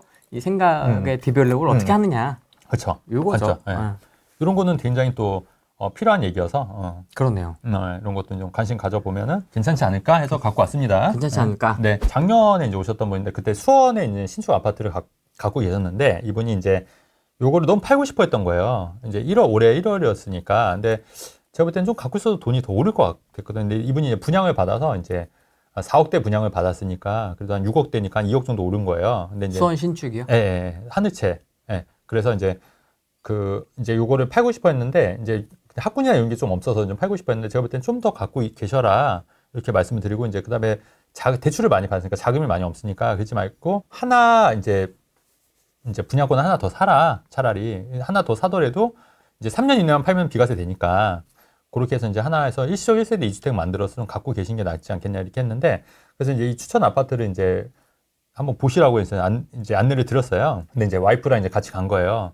근데 갔는데 와이프가 너무 싫다고 학을 떼고 뭐를요? 그 신규 분양하는 아파트가 별로라고. 그래서 이제 아니 그 판단이 별로라고요? 아니요. 그 아파트가 그 별로라고? 판단도 별로고. 둘 다? 둘 다. 올해 1월이었어요. 아파트도 별로고 그분 전문가 맞냐고 어떻게 이런 아파트를 소개해 줄 수 있냐 이런 식으로 했는데 이제 이분은 그래도 저랑 이제 계속 2년을 이제 연락을 했던 거예요. 근데 최근에 또 오셨는데 이제 또 다른 데 이제 그래서 수원 하늘채는 수원 아파트는 안 팔았어요. 근데 이제 이것도 좀 한 1억 정도 오른 거예요. 그 사이에 이제 안 팔고 했더니 왜냐면 그때보다는 좀 올랐으니까. 그렇게 했는데 이제 다른 아파트를 봤는데 이런 데도 이제 많이 이제 오르니까 막상 또 팔고 갈 때가 이제 만만치 않은 거예요. 그래서 저한테 다시 오셨길래 그때 그 아파트 좀 나쁘지 않은 것 같은데 근데 이제 와이프가 너무 싫다는 거예요. 그래서 제가 그 와이프한테 그때 작년에 1월 달에 갔던 거라고 얘기하지 마시고 새로운 데라고 다시 한번 가보시면 안 되겠냐고. 왜냐면 지금은 다 완공이 됐으니 또 생각이 달라질 수 있다고. 그렇게 해서 최근에 갔다 오신 거예요. 근데 같이 전화가 오셨는데 너무 좋아한다는 거예요. 너무 좋다고. 여기서 살고 싶다는 거예요. 1년 만에? 1년 만에. 그래서 너무 웃겨가지고 저도 그래서 입주하는 걸로 했어요. 그래서 계약을 하고 해서 너무 좋다고 해서 입주하는 걸로 했고 그 수원 이제 아파트는 이제 3년 이내 비과세로 정리하는 걸로 그렇게 해서 그러면 이제 대출도 없고 너무 좋아요. 대출도 없고 실제 입주하는 거. 왜냐면 여기가 대출을 수원 아파트가 대출을 많이 받았기 때문에 팔아도 사실 마땅히 갈 데가 없었던 거예요. 사실은. 왜냐면 대출을 갚으면. 근데 또 대출을 안고 또 뭔가 사기에도 좀 애매했는데 그렇게 이제 갈아타고 좀 모으고 또 이제 3년 이내니까 이제 천천히 팔아도 되잖아요. 네, 그렇게 해서 이제 비과세 받고 또 이제 좀 여윳돈 해서 이제 또 불려 나가야죠. 어떻게 보면 실거주 갈아타기 전략으로. 그렇죠. 네, 그렇게 하나씩 올라가는 거죠. 그렇죠. 네, 그랬는데 와이프가 그래서 저 밥 사고 싶다고 최근에는. 갑자기 또? 네, 저는 이제 제 전문가 아닌 것 같다고 해놓고 이제 1년 만에 밥 사고 싶다고 바뀐. 너무 웃기잖아요. 근데 그게 듣는 순간 너무 웃기잖아요 또. 그래서 재밌었어요. 그래서 그리고 근데 그때 이제 상담이 이제 혼자 오셨고 이제 와이프는 이제 안 오셨는데 이제 아기 때문에 안 오셨던 거고 근데 이제 나중에 같이 한번 오겠다고 그렇게 이제 마무리가 된 상황이었습니다. 좋은 결말이네요. 좋은 결말, 해피엔딩이죠. 해피엔딩. 근데 이제 그도 그럴 것이 작년만 그러니까 올해 1월만 하더라도 막 그 트럭 다니고 막 먼지 날리고 막 정신없고 막 흙 있고 막 그러면 좀 심란해요 사실. 맞아요. 네, 심란하고 하니까 이제 이해는 돼요. 네, 근데 이제 그게 이제 초보자들은 더 그럴 거예요. 근데 또 이게 뭐냐면 막상 다 지어진 걸 보면 또 이제 마음이 바뀌는 거 이게 또 혹하는 거죠. 그 왜 검단도 아까 검단 얘기가 나와서 굉장히 넓지 않습니까? 맞아요. 그래서 이게 좀 정비가 이제 되어 있는 곳도 있고 네네. 막 아직도 네네. 덤프트럭 다니고 있는 데도 그쵸. 있고 이렇게 좀 있잖아요. 그렇죠. 돌아다니다 보면 덤프트럭 다니는데 보면 막 먼지 막 다니고 맞아요. 막 시끄럽고 맞아요. 계속 네. 다니니까 덤프트럭이 맞아요. 막 아이 정신 사납다 막 맞아요. 이러는데 또 저쪽 정리된 쪽 가면 또 네. 인프라도 다 그럼요. 돼 있고 네. 이게 도로도 그럼요. 반듯반듯하게 잘 돼 네. 있고. 그러니까 그 미래의 모습을 봐야 돼요. 사실은 투자를 하려면. 근데 이제 그게 이제 일반인들 못 보니까. 그러니까 자꾸 연습을 해야 된다는 거지. 연습을. 세입자가 거주 중인 집을 매도하는 노하우가 있을까요? 똘똘한 한 채로 뭉치려는데 노하우가 없는지 매도가 쉽지 않네요. 수도권 신축입니다. 그 세입자가 집을 안 보여주는 경우도 있고, 그다음에 이제 방법 없어요. 그냥 이사 비용을 좀 지원해주겠다. 그다음에 거래가 되면 너한테 좀 이사 비용 지원해줄 테니까 뭐 읍소 전략이죠. 뭐 읍소 전략. 그냥 가서 뭐 과일 같은 거 뭐 사갖고 와서 좀 부탁드린다. 아니면 좀 뭐 이모티콘인가 그런 거 선물 있잖아요. 기프티콘. 이모티콘은 웃는 그쵸. 거잖아요. 그냥 그쵸. 빵긋 웃고 마는 그쵸. 거잖아요. 그럼 짜증 내겠다. 집주인이 빵긋 웃는 이모티콘 보내면 또 남자 집주인이면 또 오해한다 또. 요새 세상이 또 그래서 그렇지. 웃긴만 그렇지. 스쳐도 징역 2년이잖아요. 2년이 아니고 징역 2년이기 때문에 빵긋 이러면 또 오해합니다. 맞아요. 네. 그래서 이제 그 이사 비용 지원해서 이렇게 돈이면 거의 다 안 되는 문제가 안 풀리는 문제가 없는 것 같아요. 그래서 이제 그렇게 해서 좋게 잘 얘기해서 하는 수밖에 없다. 그런 방법이 제일 나을 것 같고, 그다음에 여러 군데 내놓는 건 뭐 당연하고요. 왜냐면 한 군데만 내놓으면 이제 본인들이 이제 다 하려고 하는 경우도 있어서 이제 이렇게 많이 안 퍼지거든요. 그래서 여러 군데 내놓는 것도 방법이다. 팔 때는. 하시면 되죠. 근데 대신에 살 때는 한 군데만 해야 돼요. 살 때는. 왜냐면은 여러 군데 내놓으면 여기서 전화 받고 저기서 전화 받으면 집주인들이 안 팔거나 가격을 확 올려버리기 때문에, 그러니까 살 때는 조심스럽게 가야 돼요. 조심스럽게. 그다음에 팔 때는 많이 알려야 되는 거고. 이것도 뭐 일종의 팁이라면 팁입니다. 아우, 너무 떨리네요. 네, 제가 2004년 4월에 네. 반포 25평 준신축을 샀어요. 근데 지금 가격은 한 5, 6억대가 올라서 네. 좋긴 한데, 제가 이제 영끌을 하진 않고 한 3억 5천 정도를 돈을 남겨놨거든요. 네. 네, 그런데 제가 이제 2년 뒤에는 이제 입주를 할지 안 할지 반포로 확신은 없는데, 네. 우선은 좀 돈을 좀 더 굴려서 이제 조금 그 3억 5천을 돈을 좀 굴리고 싶거든요. 네. 그런 경우에는 어떻게 하면 좋을지 해서 연락을 드렸어요. 그러면 이 반포 25평 준신축은 그냥 갖고 계신 상황으로 그냥 가시고요. 네, 근데 제가 아직 입주도 안 했고 비과세 요건도 아직 한 게 없어서, 부동산에 요즘에 관심이 많아서 네, 이제 추가로도 투자도 하고 싶은 마음이 들어서요. 그래서 네, 근데 이제 지금 여유 자금이 3억 5천 정도 있는 상태고 1년에 저축을 한 2억 정도씩 하고 있거든요. 1년에 그래서- 2억이 가능하십니까? 네, 네. 그래서 이제 고액연봉도 알아서 남편이 저축액이 저희가 좀 많아요. 그래서 오.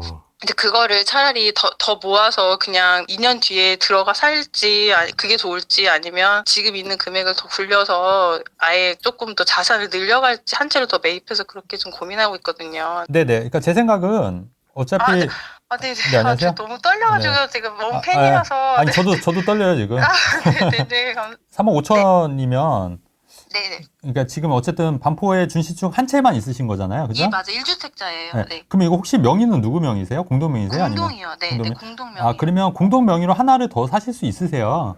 네네. 그래도 이제 서울 이제 대신에 이제 강남 3구는 이제 자금도 그렇고 하니까 자금적으로 네. 좀 그러니까 뭐 서울이나 수도권 쪽으로 하나 더 사실 수 있잖아요. 네네. 그렇게 해서 좀 조금 저 자산을 불린 다음에 네. 대신에 이제 반포 준신축은 나중에 팔고 이제 이거 새로 취득한 주택을 사야 되니까 네. 이제 이건 일시적 1세대 1주택은 안 되고 네네. 이제 일반 세율로 팔아야겠죠. 일반 세율로. 그러니까 새로 사는 거를 네. 예, 그렇게 해서 이제 돈을 좀 모이면 보태서 입주하실 때 보태서 하는 걸로. 아, 그렇게요? 네네네. 네. 그렇게 하면 어떨까. 아, 예. 네. 그 지금 사서 2년 뒤에 이제 갖고 있다가 팔아서 네. 이제 전세 자금을 내주는 걸로 네, 하고요. 네. 근데 이제 근데 이게, 근데 네. 2년이 안 될 수가 있어요. 왜냐면은 이게 만약에 좀 짧게 잡으실 거면 세입자가 네. 껴있는 걸 사셔야 돼요. 예. 예, 세입자 껴있는 걸로 갱신 청구를 뭐 쓰거나 좀 빨리 왜냐면 이제 새로 세팅하면 이제 4년이잖아요. 요새는 기본이. 네. 갱신 청구가 4년까지. 임대차 때문에 4년까지 있어야 되니까 좀 너무 길어질 수 있는데 어쨌든 2년 있다가는 팔아야 되니까. 네. 그죠? 이제 그래서 좀 빨리 할 거면 전세 껴있는 거를 사셔가지고 이제 2년 있다가 매도하는 전략으로. 네. 알겠습니다. 그럼 네네. 수도권은 그래서 서울 수도권 이렇게 좀 범위가 넓어서요. 저는 이제 생각하는 게 뭐냐면 제가 한창 때는 서울 좀 많이 올랐으니까 그때는 좀 조심해야 된다고 말씀드렸잖아요. 네. 근데 지금은 또 상황이 좀 달라졌어요. 그러니까 지금은 좀 주춤하고 있잖아요. 네, 근데 맞아요. 이게 주춤하고 있을 땐 또 금매가 나올 가능성이 높아요. 그러면 이럴 때를 활용해서 오히려 저는 서울 쪽에 하나 더 사는 것도 괜찮은데, 다만 제가 명의를 왜 여쭤봤냐면 종부세가 또 한쪽으로 치우치면 종부세가 좀 나올 수 있으니 네. 지금 기존 주택도 공동 명의시라면서요. 네, 맞아요. 그러니까 다른 것도 공동 명의로 사셔야지 종부세도 좀 해결이 된다는 얘기예요. 지금 만약에 지금부터 조금 관심 가지면 서울 쪽도 급매물 잡을 수 있는 타이밍이라고 보거든요. 네. 올 겨울 내년 초 이렇게 사이로 보면 좋을까요? 네네네. 저는 오히려 역으로 우리 항상 투자는 역발상으로 해야 되니까 저는 개인적으로 좀 그런 생각이 들어서 그것도 나쁘지 않을 것 같아요. 예. 네. 선생님, 저 궁금한 게 있는데요. 네네. 실례지만 남편분이 무슨 일을 하세요? 남편은 임원이에요. 그래서 연봉이 좀 높은 편이어서 네. 제가 그동안 부동산에 너무 관심이 없어가지고 무주택자로 10년 넘게 살았거든요. 와. 그래서 이번에 좀 열심히 좀 부동산 투자를 해서 자산을 늘려볼까 하고 공부를 열심히 하고 있습니다. 폭등장 때도 그럼 잘 참으신 거네요? 네. 그때는 제가 해외 거주 중이어서 집을 살 수가 없었어요. 그래서 그냥, 그래서 이제 기회가 오면 사야지 하고 기다리고 있었는데, 네. 이제, 막상, 그래서 2024년 초에 보니까 가격이 오를 것 같아서, 네. 얼른 하나 사놓긴 했는데, 원래 대치동에 사고 싶었어요. 근데 실입주를 지금 당장은 못할 상황이라, 그렇죠. 그래서 반포가 저한테 최고의 그냥 선택이었던 것 같아요. 잘하셨어요. 네네. 그래서 하나 사고, 그 다음에 이제 투자로 더 돈을 불려고 싶어서, 이제 대표님하고 상담을 꼭 하고 싶었는데, 이렇게 연결돼서 감사합니다. 최진곤 대표님 팬이라고 하셨는데 어떤 게 좀 가장 좋으세요? 정말, 그러니까 너무, 설명해 주시는 게 너무 똑똑하시고, 근데 잘생기셨잖아요. 그리고, 그래서 너무 팬이어서 사실 책도 지금 구매했거든요. 그래서 영상을 지금 후랭이 TV 그 영상을 제가 본 지는 오래 안 돼서 요즘에 매일매일 다시 보기로 보고 있습니다. 잘생겼다고? 네, 잘생기셨죠. 후랭이님도 아주 잘생기셨고요. 최진곤 대 차은우. 저는요 사실 근데 얼굴보다는 여기 부동산 지식이 많은 최 대표님이 저는 더 좋습니다. 네. 차은우보단 최진곤이 낫다. 네, 맞습니다. 감사히 잘 보고 있습니다, 최 대표님. 알겠습니다, 선생님. 고맙습니다. 네, 감사합니다. 네. 저희는 남편이 올해 은퇴를 했어요. 예. 그리고 이제는 다시 재취업을 해서 얘는 원래 월급보다 이제는 한 60% 정도 바꿨다 가지고 되게 좀 이제는 많이 적어졌죠, 수입이. 예. 저는 그 전업주부고 예. 지금 원흥 도려마을 2단지에 살고 있어요. 네. 고향 원은 예, 10년, 이제 11년째 거주하고 있죠. 네. 그리고 이제 올 초 4월에 마천 3구역을 재개발을 이제 매수를 했어요. 네. 예, 그래서 이제 앞으로 3년 뒤에 비과세 이사를 가야 되는데, 네.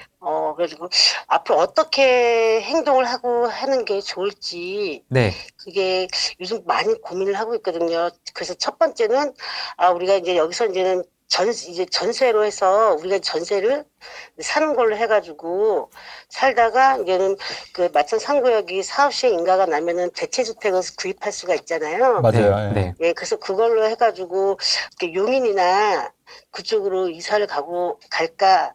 안 그러면은 그러니까 마천 1구역이랑 마천 3구역이 이제는 그 갭이 있잖아요. 기간이 사업이 이제 치러지는 기간이 있으니까 네. 차라리 마천 1구역을 사가지고 거기서 실거주를 하다가 네. 그 3구역이 이제는 올라갈 때 들어갈 때쯤 되면은 1구역을 이제는 1구역에서 3구역으로 이제 들어가고 그리고 또 1구역 들어갈 때 1구역 다 들어갈 때 이제는 3구역을 팔아가지고 1구역으로 이제 빚이 없이 대출 없이 들어가는 방법 뭐 그런 식으로 생각을 하고 있는데 그래서 요즘 이제 나이가 있으니까 막 어떻게 막 크게 막 대출을 받고 막 하는 게 되게 두렵거든요. 그래서 어떤 식으로 하는 게 좋을지 그래서 걱정돼서 한번 전화 드려봤는데. 아니 그래도 뭐 계획은 잘 괜찮으신 것 같은데, 그러니까 어쨌든 지금 고향 그 원흥 마을을 이제 비과세로 파시고, 네. 그다음에 대체주택 비과세를 통해서 비과세를 한 번 더 받으시겠다는 말씀이신 거잖아요. 네네. 맞죠?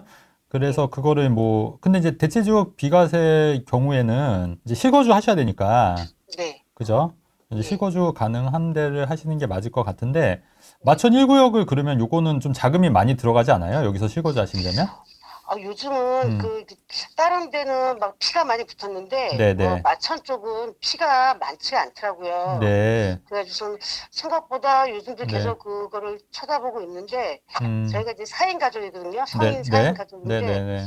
약간 좀 부대끼게 살아도 그래도 음. 그냥 빌라 방 음. 3개짜리면 그래도 어떻게 좀 비벼볼까 싶을 것 같은 게. 근데 제가 볼 때는 이제 대체주택 비과세도 이제 이제 기한이 있잖아요. 3년 이내로 바뀌었잖아요. 네네. 이것, 제가 아까 설명했어요. 이게 2년이었다가 이제 3년으로 통일됐을 거예요. 네. 대체주택 비과세 받는 게. 근데 이제 네. 그거를 하려면 어쨌든 잘 팔려야 되는 걸 해야 되는 거니까. 네. 저는 이제 그거 투자도 투자지만 그 안에 팔아야지 또 비과세를 받을 수 있는 거니까 그 잘 팔릴 수 있는 물건이 뭔지를 좀 더 고민하셔야 될 것 같다는 생각도 들거든요. 근데 이제 그게 이제 재개발 물건 같은 경우에 그게 과연 잘 팔릴 수 있을까 이런 거를 봤을 때 저는 오히려 그 신축이 그나마 좀 잘 팔리니까 그 대체주택을 같은 경우에 신축으로 가시는 것도 나쁘지 않다. 새 아파트로 가시는 것도 나쁘지 않을 거라는 판단이 들긴 해요. 네. 제가 가용 자금이 네. 지금 여기 그동안에는 여기가 이제는 10년 동안은 이자만 내고 살다가 네. 이제 올 이제는 지난달부터 이제는 원금이랑 이자 같이 갖고 있거든요. 네. 그래가지고 이제 그 이자 다 일단 이걸 팔게 되면은 가용 자금이 한 6억 정도 돼요. 네네. 6억 정도 이제 이 6억으로는 그러니까 6억으로 이제는 뭐 남편도 이제 월급이 많이 줄고 네. 그러니까는 다른 데 갈 데가 이제 인천이지 입주가 이제 2025년에 입주 폭탄이잖아요. 네네네. 거기서 좀 싸게 나온 걸 잡아야 될지. 그것도 괜찮은 것 같은데요. 입주장 때 그 돈으로 네. 이제 들어가셔서 이제 대체주택 비과세 받으게끔 처분하시고 그다음에 마천 3구역은 이제 그때 이것도 이제 글로 들어오셔야지 또 대체주택 비과세가 적용되니까 예. 무조건 입주하셔야 되니까 무조건 팔기 쉬운 거 위주로 신축 위주로 가시는 게 맞을 것 같아요. 근데 아까 말씀드린 인천 입주장 때 노리는 전략도 괜찮고요. 네. 아까 용인 말씀하셨잖아요. 예. 용인 쪽에 신축 아파트 요것도 나쁘지 않을 것 같고요. 예. 예, 다만 이제 마천 1구역 매수는 이게 이제 이것도 빌라기 때문에 이게 잘 매도가 될지 저는 그게 의문이라는 거예요. 예. 근데 대체주택 비과세가 이제는 상구역이 입주할 때 입주 후 3년 내에 맞아요. 팔면 되거든. 맞아요. 뭐 그렇게 되는 거니까. 맞아요. 예. 그쯤 되면은 그때 마천 상구역이 입주할 때 되면 그럴 마천 수도 1구역 있겠네. 같은 경우에는 예. 그때 이제 관처가 나가지고 네네. 뭐 그래가지고서는 어떻게 그래도 약간 좀 그렇게 해서 관처가 그럼 만약 관처가 났거나 뭐 그렇게 됐을 경우에는 네네. 거기 마천 1구역도 네. 그러면은 대체주택 비과세를 해서 네. 거기도 또 혜택 받을 수 있는 경우의 수가 또 생기는 것 같아서 아까 이게 예. 이게 네. 그건 이제 너무 복잡해져서. 네네네. 예. 제가 그 생각도 네네. 그 생각까지 가게 되더라고요. 네네네. 생각을 해보니까. 네. 그래서 그래서 지금 우리 50대 후반인 사람들이 어떤 식으로 스트레스를 가는 게 좋을 건지. 아니 근데 제가 볼 때는 너무 잘하고 계세요. 이런 거 그 생각 자체를 하신다는 것 자체가 고민을 하신다는 것 자체가 너무 잘하고 계시기 때문에 정확하게 딱 어떤 물건이다 하고 찝는 능력이 없어서. 근데 뭐 그거는 네네. 누구도 하기가 쉽지 않은. 그건 예. 어렵죠, 그렇죠. 아, 예. 그래서 아직까지 근데 이 전략은 너무 어렵다. 좋으세요 지금. 그런가요? 세금까지 다 완벽하게 지금 이해하고 계시는 것 같아서 전략적으로 너무 좋고, 예, 지금 대체주택 비과세까지 좀 생각하고 계시는 거기 때문에 그러면 이제 비과세를 이제 2번 받을 수 있고 마천 3구역까지 비과세면 비과세를 총 3번 받는 거잖아요. 네. 예, 너무 좋은 전략이세요. 예. 그러면 이제 그 이후 전략도 이제 생각해 보면 예. 너무 좋을 것 같아요, 제 생각은. 그 이유가 머리가 좀 안 들어가는 네. 것 같아요. 아니요, 충분히 이제 하시면은 충분히 잘 하시고 계신 것 같아서. 부동산 공부는 따로 뭐 어떻게 하고 계세요? 따로 뭐? 예. 저는 공인중개사 시험을 네. 땄어요. 혼자서 그냥 와. 공부해서 따가지고. 네네. 그것도 이제 네. 중개사를 얘기하다가 그때 이제 네. 2020년 막 그때 막 와. 난리 났을 때. 네네네. 그때 이제는 너무 경기가 안 좋아서 네. 개업을 하려다가 포기를 했었죠. 네. 저 후랭이 공부하고 있습니다. 네. 다다음 주에 시험 봅니다. 그래요? 네. 요즘 많이 어려졌다는데 네. 꼭 합격하시길 바랍니다. 감사합니다. 네네. 그리고 너무너무 네. 그 최진권 대표님 네. 말을 너무 시크하게 하셔서 제가 시크하게 한다고요? 시크? 예. 아, 그래요? 굉장히 몰랐네. 무덤덤하게 하시는 것 같아요. 도시 남자, 도시 남자. 아, 도시 그래서 뭐 남자로? 그렇게 흥분하시지 않으니까 아, 제가 흥분 안 하나? 아. 듣는 사람이 좀 약간 편안한 것 같아요. 아, 그래요? 금방 안 살 것 같으면 난리가 날 것 같은데 막 그런 말씀 안 하시니까 아. 듣는 사람이 좀 편안하고 막 마음이 조급해지는 게 좀 뭐 되는 네. 것 같긴 해요. 네. 후레기님은 너무 네. 동안이세요. 감사합니다. 올해는 말고 내년에는 좋은 네. 소식 있기를 네. 기다리겠습니다. 알겠습니다. 네, 예. 고맙습니다. 예, 감사합니다. 네. 엄청 고민 많이 하시는데 확실히 또 자격증도 있고 하시니까 또. 올해 24년도 6월 달에 네. 그 해리스톤을 제가 입주권을 샀어요. 네. 그런데 제가 입주권을 사고 나니까 그게 다 대출로 사가지고 지금 좀 이자는 한 달에 한 230 정도 나가거든요. 예.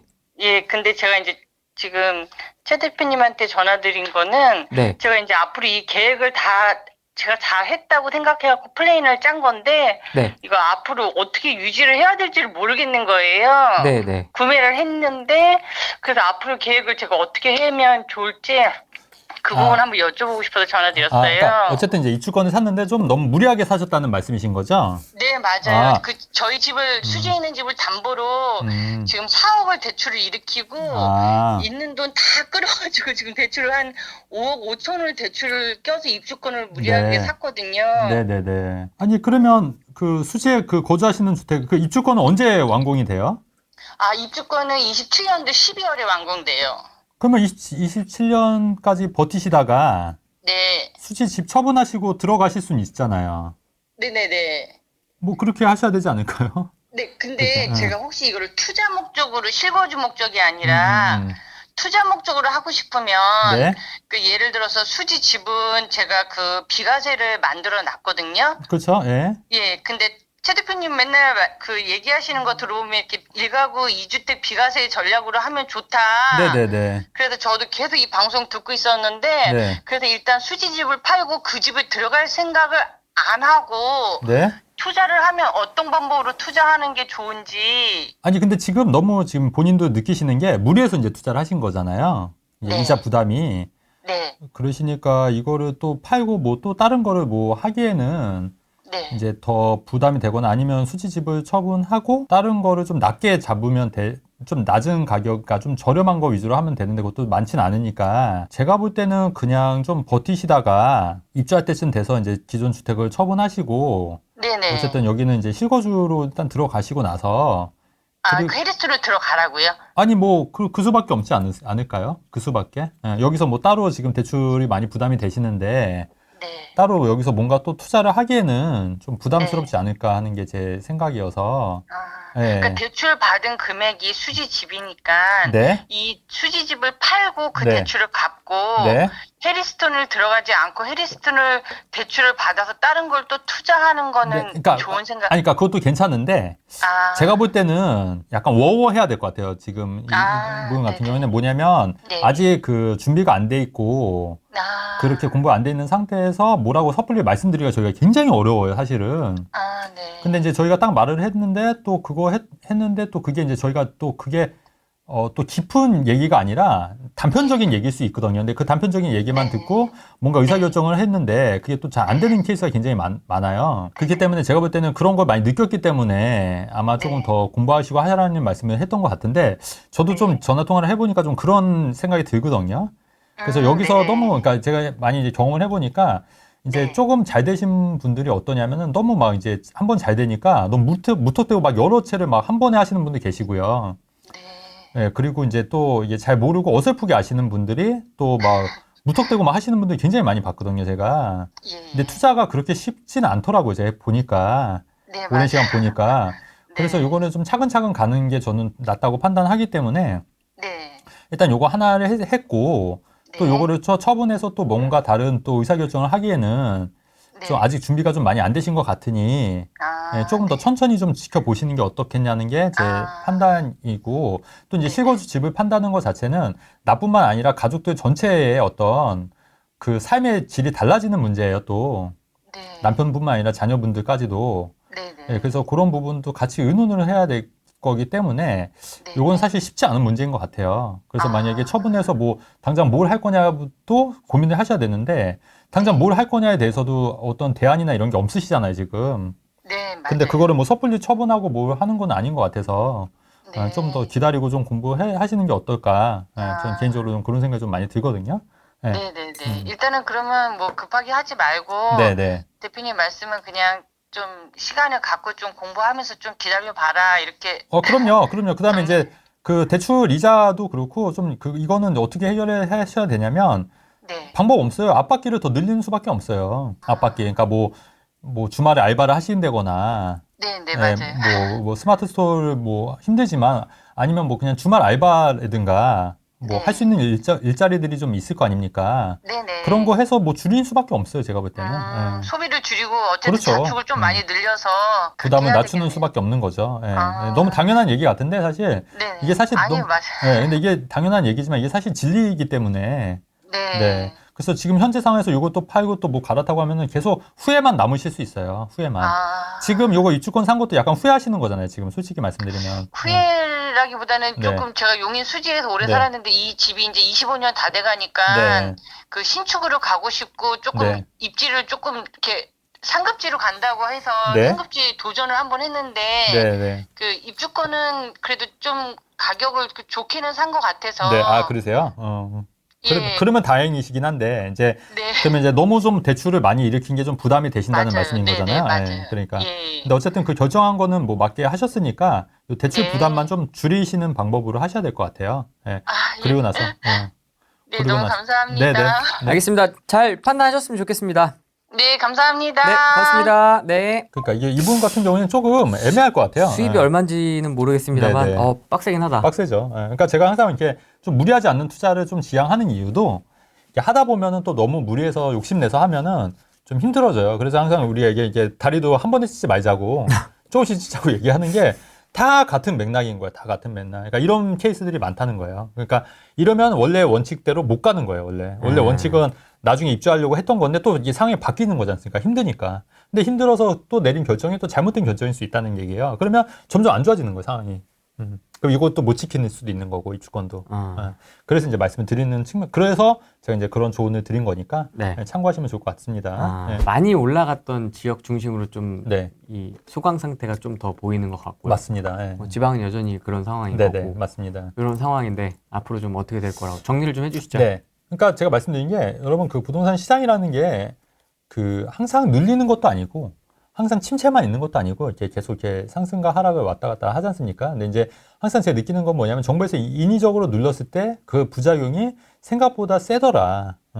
근데 정부에서 자꾸 이제 스탠스가 계속 이렇게 되면은 그 부작용이 과연 어떻게 될 건지를 우리가 예상을 했을 때 아까 그 해답은 제가 다 말씀을 드렸어요. 그렇기 때문에 그런 맥락을 가지고 이제 부동산 시장을 지켜보시면서 또 투자자 입장에서는 또 그런 측면에 보고 관점을 갖고 기회를 찾으면은 또 얼마든지 또 기회를 찾을 수 있지 않을까. 이런 게 생각이고 그 기회를 찾는 방법 중에 하나가 아까 그 왜 터미널 말씀드렸잖아요. 네. 네, 그런 것도 그러니까 그거를 하시라는 얘기가 아니에요, 절대. 투자 네. 아이디어. 그렇죠. 투자 아이디어를 그런 식으로 얻을 수 있다는 거를 말씀을 드린 거니까 여러분들도 이제 그런 투자 아이디어를 잘 얻고 또 판단하셔서 또 성공하고 내 집 마련하셔야 된다는 말씀을 드리는 거고 그다음에 아까 후배님이 말씀하셨듯이 그 우리가 이제 최종 주택을 일단 마련하게 되면은 이제 밑에 깔아가는 주택도 이제 필요할 수가 있다. 그런데 저는 이제 밑에 깔아가는 주택 위주로 말씀드리다 보니까 좀 이렇게 메인 아파트에 대해서는 좀 말을 좀 안 하는 것도 있는 측면이 있는데, 근데 당연한 수순인 게 일단은 메인 아파트를 하는 게 먼저다. 지금 추세는. 그리고 나서 메인 주택을 하고 나서 나중에 이제 뭐 아파트나 오피스텔을 이렇게 깔아가실 수가 있는 방법이 있다. 그게 이제 최근에 이제 다주택 포지션, 가장 합리적인 다주택 포지션이 아닐까. 그러니까 처음에는 무조건 내가 제일 좋은 주택, 거주할 수 있는 주택을 마련하고 나머지를 깔아가는 주택. 이런 포지션을 갖는 게 최근 부동산 트렌드다. 이렇게 말씀드리는 거죠. 요게 이제 진짜 많이 하시는 고민인데요. 어떤 거요? 서울 급매 노릴까요? 네. 수도권 신축 노릴까요? 그다음에 그렇죠. 네. 갈아타기 타이밍을 놓친 걸까요? 지금이라도 갈아타야 될까요? 그러니까 이것도 어려운 문제예요, 사실. 그러니까 서울? 지금이라도 네. 살까요? 이거에 지금 다 네. 모든 고민의 맥락이거든요, 이게 지금. 그러니까 저는 이제 제 생각은 가격이 좀 이제 지금 이제 거래가 없으면 가격이 좀 급한 매물들이 분명히 있을 수 있거든요. 그러면 그런 거 만약에 눈여겨봤다가 이제 예상 금액대로 좀 많이 좀 접근하면 저는 매수하는 것도 나쁘지 않다고 봐요. 이제 제가 꼭 사고 싶었던 동네들을 몇 가지 이제 추려가지고 근데 그거를 한 군데만 하지 마시고 한 서너 군데 하는 거예요. 어차피 투자면 실고자 할 게 아니면 여러 군데서 그런 이제 매물이 좀 떨어졌다 하면은 뭐 바로 매수하는 전략도 나쁘지 않을 것 같아요. 근데 가격이 근데 생각보다 이제 안 떨어진다 그러면 경기도 신축 그동안 안 올랐던데 그런 데 들어가는 것도 나쁘지 않은 거니까 이제 좀 그 시야를 좀 넓게 보셔야 돼요. 광범위하게. 그러니까 딱 요 한 단지만 볼 게 아니라 여러 단지들을 이제 동시에 보는 능력이 필요해서 이제 그때 이제 연락이 오면 또 이제 그때 상황 봐서 이제 해야 된다. 근데 이제 항상 보면 꼭 뭐 갑자기 외국을 나가야 된다거나 갑자기 이혼을 하게 된다거나 갑자기 급매로 처분해야 된다는 이런 급매물들은 반드시 있거든요. 어디나. 그러니까 근데 그런 거를 범위를 넓게 보면은 분명히 이제 그런 걸 잡을 수 있어요. 그럼 어떻게 잡아야 돼요? 그런 거 그러니까- 좀 괜찮은 것 같아요. 그러니까 뭐 갑자기 네. 해외 이주를 한다든지 있잖아요, 상황이. 그러니까 그거는 그 중개업소마다 다 그 가셔야 돼요.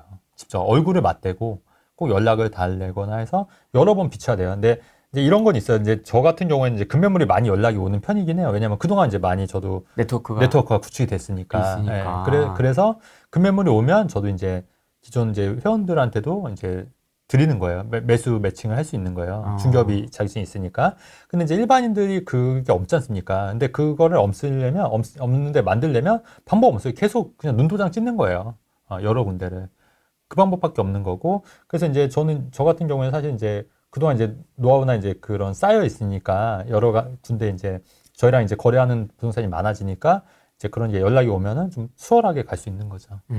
이런 게 또 장단점이 되는 거예요. 근데 그게 아니면 이제 계속 뭐 선물 사거나 이렇게 뭐 음료수 같은 거 갖고 갈 수 있잖아요.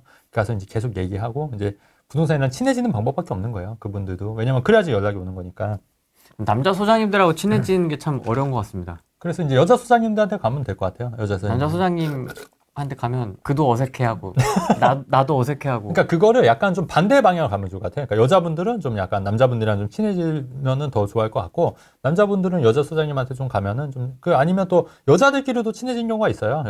여자들끼리는 그냥 거기 그렇죠. 하루 종일 있어요. 맞아요. 예. 그러면 이제 그렇게 해서 또 금매물 나오면 하면 되고 옛날에 그 양현석 씨도 그 어디야 그 마포구 빌딩 산 게 그 부동산에서 맨날 매일 김치찌개 먹었다고. 사실 그게 정답이에요, 사실.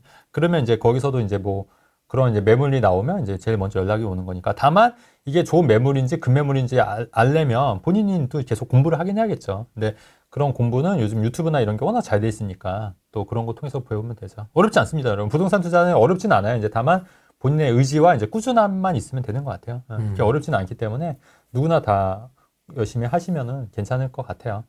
알겠습니다. 네네. 오늘은 여기까지 하겠습니다. 고맙습니다. 네, 감사합니다. 네. 안녕.